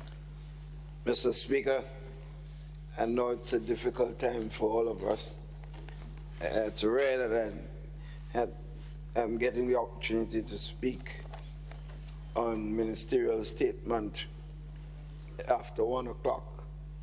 And I turned to a couple of your staff, our legal staff, and they all say they're hungry like me. And I'm not usually a breakfast man, it's just a couple bit of fruits, so you could imagine it's difficult for me, but in these times, COVID time, we have to adjust accordingly, like everybody else. So I just want to thank you for and staff in general and my colleagues for being able to withstand this particular lengthy period we have gone through. I want to compliment, obviously, the presentation of all the members, because we, having not been able to meet very often, it is clear that there are lots of information, and sometimes people may not even understand, Mr. Speaker, the extent of work being done in this difficult period by the government as a whole, and by public servants, and by all those. And what you hear sometimes is only when something doesn't appear to go right, as people perceive, and everybody want to come down and to forget the amount of work that is being done and the sacrifices that are being made by so many people. And some people are just on the sidelines literally doing nothing sometimes, or not even making their own contribution in this very difficult time. But their voices are very loud, and quite rightly, they have the responsibility to do so. But we all must, in this period, come to terms that this is not normal time, and that none of us are without fault in this process, and that tolerance and patience are extremely important in this whole process. Even meeting today, and the fact that there was this perception of problems of the Parliament, and how the Speaker ruled that nobody can come into Parliament, and he and the clerk took some dictatorial decision, and Keith Mitchell is behind it. You know, everything is Keith Mitchell. I wasn't even aware, so I had to find out what they're saying. So the Speaker has already explained. I know the clerk has never been a dictatorial man, so I don't, and the Speaker accordingly. So, Mr. Speaker, I must speak on the whole issue of this COVID-19 period, and to address specifically some key issues. I wanted to also be clear, Mr. Speaker, that you notice that we have already announced that the withdrawal of the COVID-19 Act that we are proposing to take here to the Parliament, and therefore addressing some issues and will refer to some aspects of the COVID-19 period. So that's the main area that I'll be touching on this morning. Not having enough time to deal with any aspects of the Ministry of Finance and the Prime Minister's office, where so much is taking place with enormous sacrifice of so many public servants, you know, while some may not have been that occupied, others have been doing tremendous amount of work. Mr. Speaker, it must be known that March, when COVID-19 struck, we in Grenada understood the seriousness of this COVID-19. And I remember, Mr. Speaker, going to Guyana in late March. And then I got to Guyana with my colleagues, 5 prime ministers, and I will never forget this. My colleagues were out there shaking hands and hugging. I told Prime Minister Motley and all of us, guys, are you aware what is happening? I ain't shaking nobody's hand and I want no hug. And people started to laugh. And I remember the president of Guyana came up to hug me. I said, President, not today, another time. By the time we were leaving Guyana, because we were attempting to deal with the problems of 5 of us, Prime Minister Trinidad and Tobago, St. Vincent, Barbados, myself, by the time we were, and Prime Minister Dominica, by the time we were leaving, everybody was just bouncing each other and saying, keep saying, we mustn't hug. I think afterwards, we all it became clear to us that this thing is not a joke, but this is extremely serious, and that we moved to lock down our country, Mr. Speaker, as you remember. And of course, lots of initiative was taken by this government and the region as a whole, recognizing the problem as we saw. And in fact, we then moved to appoint a cabinet subcommittee led by the Minister of Health, COVID, we call it Cabinet COVID Subcommittee, which met literally every day without exception, even on Saturdays and Sundays, and reported to me so that members of the government team, and then on Monday when we meet with cabinet members, will be alerted of some of the decisions that were made. And there were other cabinet members on the team also, with some other public servants and other members that were in fact taken in to help with the, so for example, the CMO and other persons of the Ministry of Health. So that work continued, Mr. Speaker, and I must say, that work provided the basis for what is perceived as the Minister of Tourism pointed out today, the success that we have had so far in protecting our people. And I think this is important. But I want it also to be clear, Mr. Speaker. I get the impression that sometimes we're behaving as if this has ended and we don't have to worry again. We're free now. That's the mindset I'm noticing.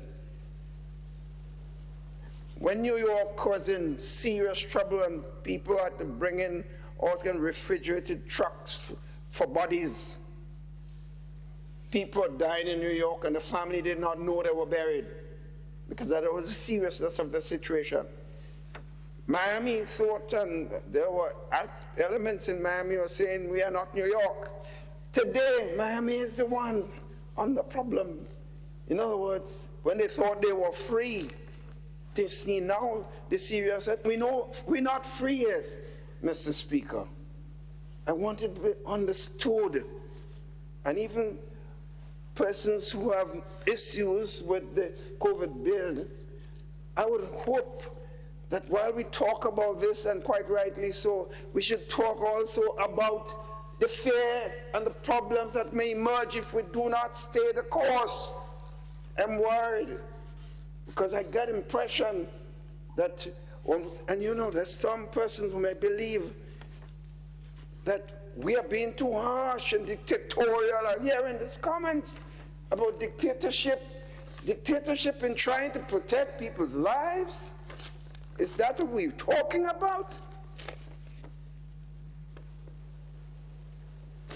Mr. Speaker, we have to be careful. We deal with issues, yes. If there's an error, let's deal with it and express ourselves. But don't forget the main thing, protection of lives of the people of our country. As I tell my colleagues, if you worry too much, and you should be concerned about any problems outside the talk and the attempt to score some, in some cases, to put you on the defensive. If we have to correct certain things, we do. But do not forget that our duty first and foremost is to protect the people of this country. Mr. Speaker, if we don't, and we fall prey to some little political licks here and there, and we drop our guard, and with the border opening and people start being infected and they die on our watch, with the 5 or 6 ICU beds we have there that cannot cope with more than that, you will not hear the last of it. The same persons who might be down on us today for an attempting to protect this country will be the ones, will be the loudest one. You kill my brother, you kill my sister, you kill my cousin. And that one will be lasting. That one will be a temporary licks, you know. That will be permanent because people will not forgive us. They will not forgive us. Our number one priority is to protect the lives of the people of this country. And we must never forget this. And I make a call to my brothers and sisters out there who feel aggrieved by what they perceive as the wrongs of a bill or regulations already in place. That is your right, and we have no problem with that. And I am not going to be upset with any such persons because freedom of expression and the will to criticize and to express views correctly or incorrectly is the right of a strong democracy. And this country is a very strong democracy. And we must not be afraid to accept a demonstration here and there while we're not encouraging it, but if it happens, that is part of the democratic process. We won't be seeing people being hauled in the streets and put away into jails and some of the things we see coming from abroad. We won't see that, yeah, people's right to express themselves is their right. While in some cases, some might have ulterior motives, but that's another issue. But the right, Mr. Speaker. So I'm talking about this COVID subcommittee and the work they've done. They brought us here. The work that they did, I want to give a lot of credit to the team of men and women who stood the test of time. And Mr. Speaker, we appointed immediately a COVID subcommittee of public servants, Mr. Speaker. They were all public servants. And we asked them to consult with private sector persons in process of going forward to look at the stimulus package. And initially we thought it was the tourism sector and restaurants and bars. Soon afterwards we found out, joke we're making, there are more problems outside it than we even envisaged, with 50% revenue loss. The pressure on government was becoming enormous, and agreeing to pay all public servants, in most cases, were home. In some cases, public servants who had traveling allowance, also a special allowance who work, they weren't up traveling, but they paid their traveling allowances during those times. So these public servants, about 15 of them, went to the Ministry of Finance every day while some of us were home with our families. They were out there night and day working, going through these lists to provide support for the people of this country. And I don't hear enough people talking about them. I don't hear them getting the credit.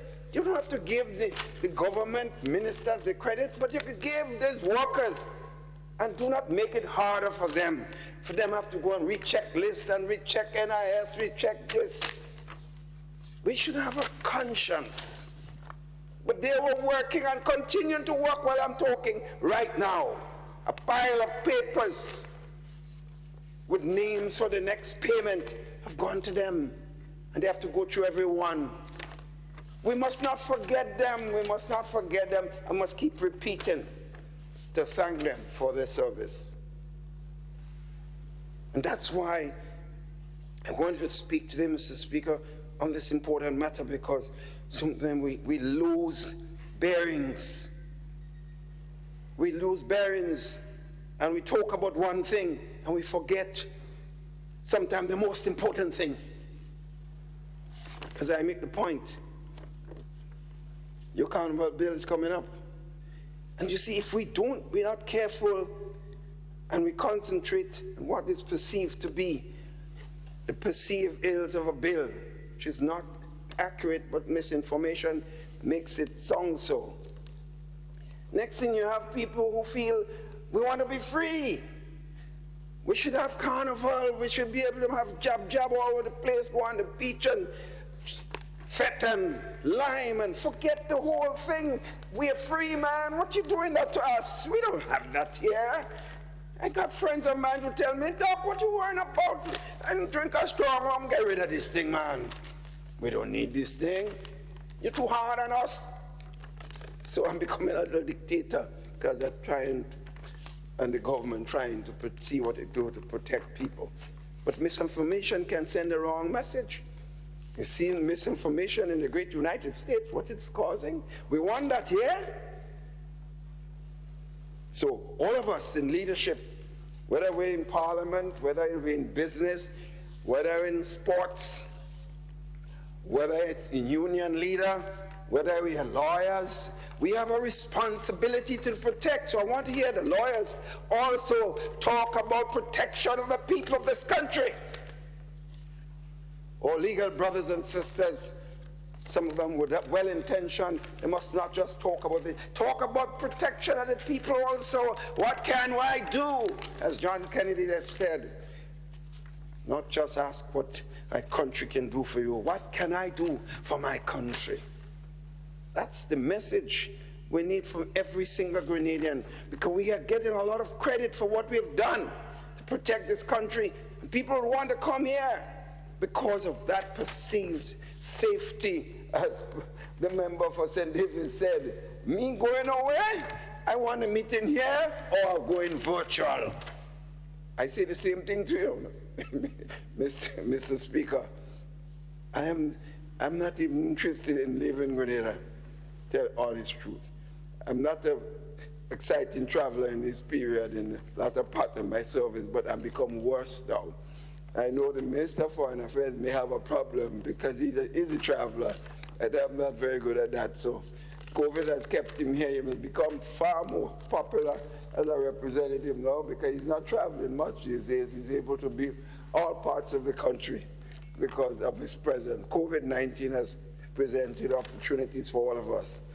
Mr. Speaker, I want it to also be understood, the regional meetings every day, whether it's regional meeting of heads, CARICOM, whether it's further the OECS, whether it's the European Union, whether it's international organization, World Bank, IMF, EU, every day, Mr. Speaker, I'm being asked to be part of a virtual meeting for hours. Sometimes I duck out and disappear. Sometimes when they look for me, they can't see me because I have other things to do. Can't spend 5-6 hours. And you're trying to do all this while you're trying to manage a country. Make sure you have enough money in the Ministry of Finance, and you hear nobody giving credit about this, but then you hear you are a dictator. Dictator. So, Mr. Speaker, so we have all these things, and I listened to all the members of the team, and they've spoken about so many things that have been done in this difficult period. I want to continue to give credit to all of them. I do also say, Mr. Speaker, this is a difficult time for finances. I've listened to my colleagues in the regional level and OECS and CARICOM. We should feel very fortunate here, you know. Some countries can't pay salaries. We're public servants getting salaries every month. Some countries can't pay. Some countries giving cash, half bonds to public servants. It's happening in the region right now. Whatever stimulus activity they've given is nothing compared to what we are giving here. Vendors getting who used to earn a livelihood and they need it. We have had to give them something, although they weren't part of the original plan, but when the information came, we had to do something. The busmen, hundreds of busmen getting stimulus. Mr. Speaker, hundreds getting all levels of persons. Next thing we get in requests from union about the late workers. Now we are now working out packages for them.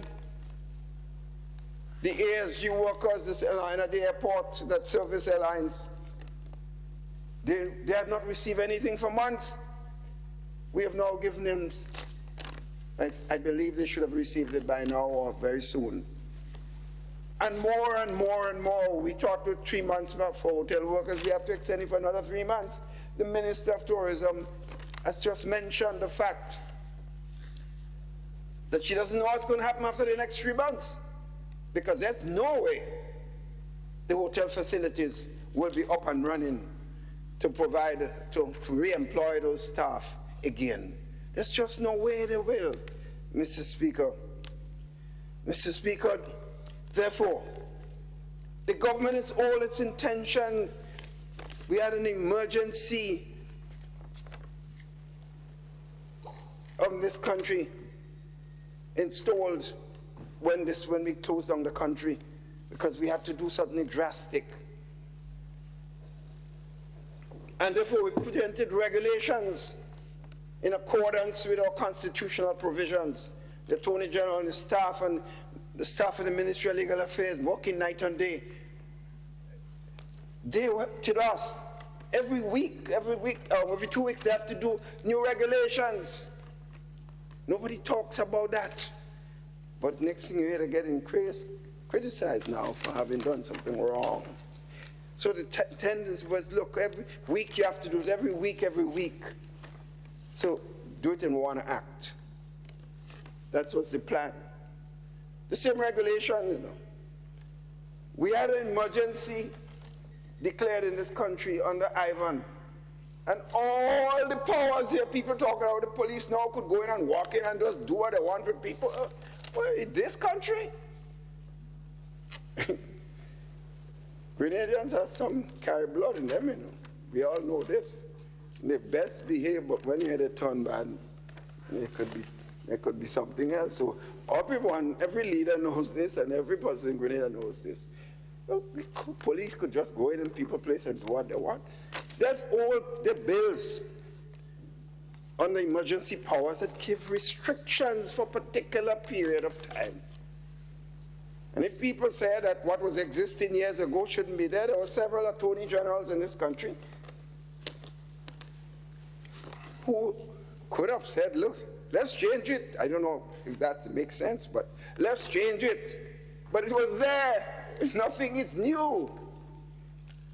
So, all right, there were lots of comments. The government accepts the responsibility that it did not do its enough homework. That was an acceptance. And I always say, it's only little boys and little girls who make mistakes and try to be right when you're wrong. Big men admit weaknesses when it appears to be so. The government has accepted that, withdraw the bill and keep the same regulations that we have in place, which give the same powers to the police. Does not change. So we don't even have to come back if we don't want to. But after consultation, that will be determined. But we have demonstrations still. So I said, no problem, the demonstrations. That's people's rights. But you know something? What becomes clear is this. If the opposition to this bill was purely about the bill, and the bill is withdrawn, then why are we demonstrating? I mean, seriously, Mr. Speaker, why are some of my friends, these are my friends. Some don't vote for me, but they're still my friends. And that's one thing we must understand in this country. You don't have to vote for somebody to be a friend of the person. Everybody has a right. Everybody can't support one political organization. But if the bill has been withdrawn for consultation, what are you demonstrating? So you could only draw, my speaker, I'm drawing my own conclusion, and I suppose everybody else can draw their own. It would mean that there must be ulterior motives. It could be one, maybe political. It could be some of us maybe want to satisfy our ego and like to be in the limelight for one reason or the other. And all that is okay. There's nothing wrong with that, but at least the people will know what people are doing. So the government has cleared the deck. Consultation has to be the order of the day. The Attorney General is out explaining the bill. Some people saying he shouldn't go to explain the bill. But why he mustn't do it? That is his fundamental responsibility. Now, if it's perceived that people find him come off arrogantly, then Okay, one could talk about this, and everybody has a personality. But you cannot fault the person for going out to explain. That's a responsibility. They fail to do that, then it means something is wrong with the objection in the first place. And the explanation has to continue. Because the fundamental problem, Mr. Speaker, the initiative is about protecting the people of this land. And I think that, to me, Mr. Speaker, is where we should concentrate heavily. So the public awareness and public responses, people get a chance to get to know more. They would even know, in fact, the present problems and opposition sounding, as in some ways has helped, Mr. Speaker. Some people might think it's negative. In some ways it has helped because it has opened people's eyes in some of the fundamental things that are in past bills and laws that we were not aware. So in effect, it might not have been all that negative. So out of something, some good comes out of it. And I just want to make the point, Mr. Speaker, that for those who,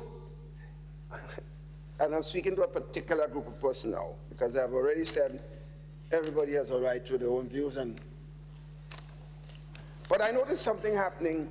There is a narrative that is being planned, but it was tried before. This Prime Minister, over the years, has been accused of being a dictator, by certain sections of our society. But that is their right. But the people have rejected that description over and over and over.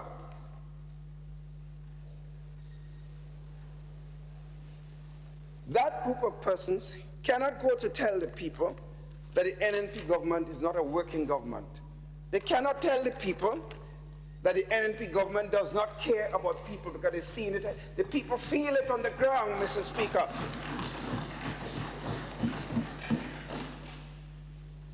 They cannot tell the people that we hate people because they don't see hatred from us.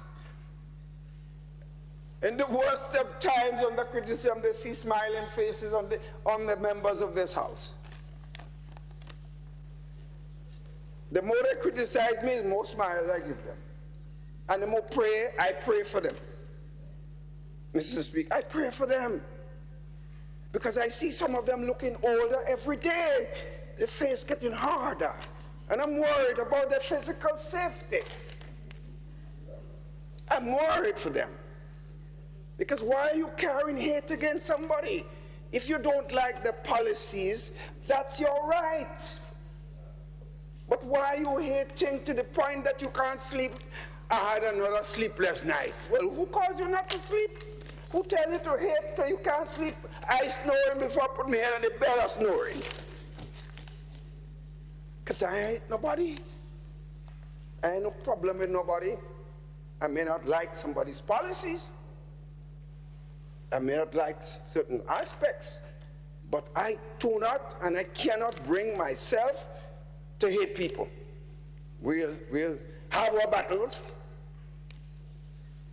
in different ways on issues, but hate, my mother always said that.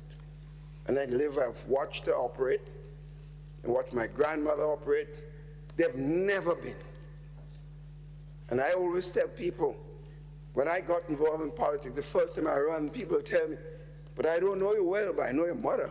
So half of the votes I get was my mother. So by you live by those basic fundamental principles of lack of hate, then you don't have a problem. The NNP government, Mr. Speaker, has got 15 seats twice, Mr. Speaker. I wanted to tell you, Mr. Speaker, because of the seriousness of this, that I needed some extra time because of the importance. No, but this is serious business. In fact, one of the main reasons we're here today. That's the main reason of this COVID period that we're dealing with. It's a serious matter. And Mr. Speaker, no one could say that this government has acted as it has so much power, it can do what it wants. If that was so, the people would never give us another 15-seat mandate or give us the kind of majority support they've given us. And this government will never be accused, seriously so. And people believe it, that we have become dictatorial. But that's a narrative. If you could build a narrative, and you start off with a piece of propaganda by the Minister of Health in 2013, you know, signed something asking for some equipment to what it says again? To spy on people. This becomes spying on people. Mr. Speaker, you know one thing I know about life? Whatever you use against somebody, when you're not there, they're going to use it on you.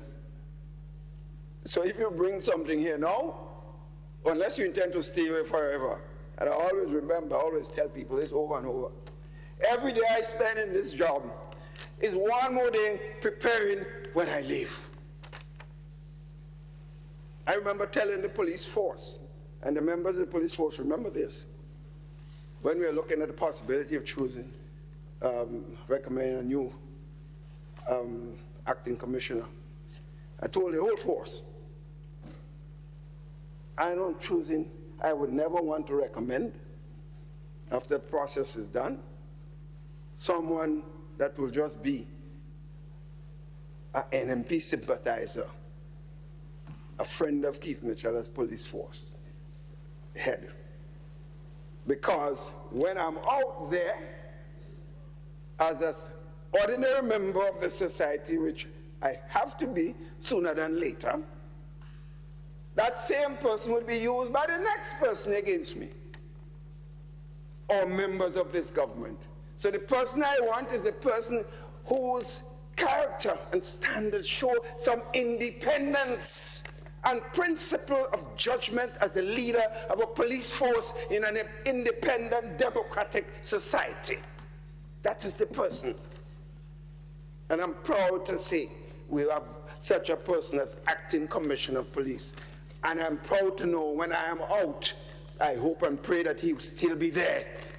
Because I know everybody in this country will be fair, will be treated fairly. And the force is building itself, Mr. Speaker. So, Mr. Speaker,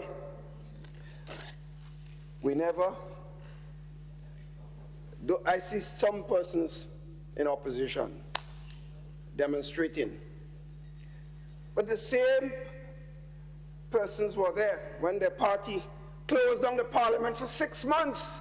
All the dictator this government, this person has been, and this government has been, some people want them to believe.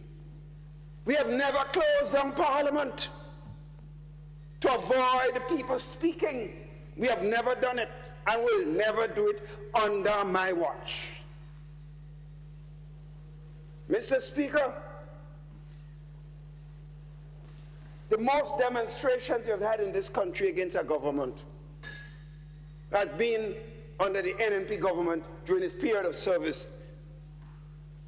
The most demonstration. Sometimes all trade unions were out. No trade union member was ever arrested and put in jail for demonstration. Who did it was the same party that some members are now demonstrating, claiming liberty and freedom, and somebody else being dictators in this country. Mr. Speaker, you know it best. When the teachers' union in the 1990s, in which you were part of, were demonstrated that barbed you and other members of the leadership of the teachers' union, the same government was in power. They must go and check their history. If you just join that party, check the history of that party before you speak. Because you may find somebody may throw it in your face. But this party has never arrested a union leader, put them in jail.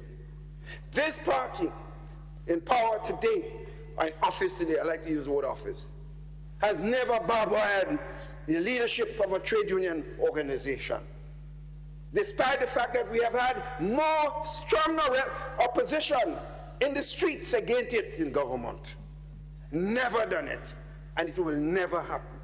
Mr. Speaker, therefore, I urge your friends, let's work together to right the government erred in its not sufficient consultation. We admit this, and we plan, the Minister of Legal Affairs said we will improve on that aspect.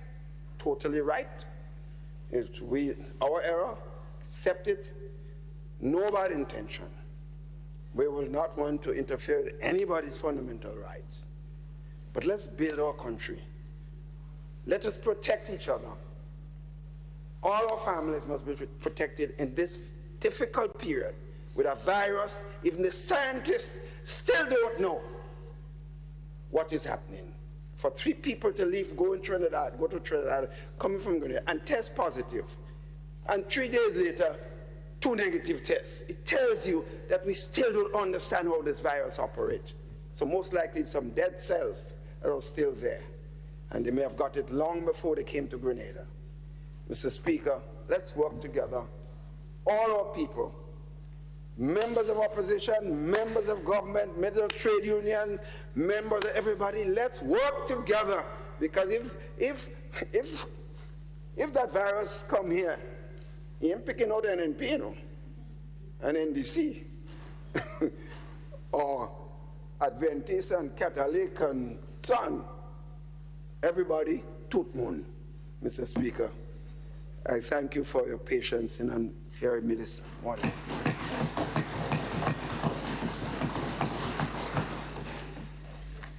Honorable members, we would now adjourn for lunch. I'm told that the lunch is packaged so that you didn't have to go too close by. Where we have it upstairs? Yes, so we go to the lunchroom and there we will have lunch. We adjourn for lunch and be back here at 2:30. Half an hour. So we'll be back here at 2:45. Okay. 2:45. Sorry, I cannot give you more time.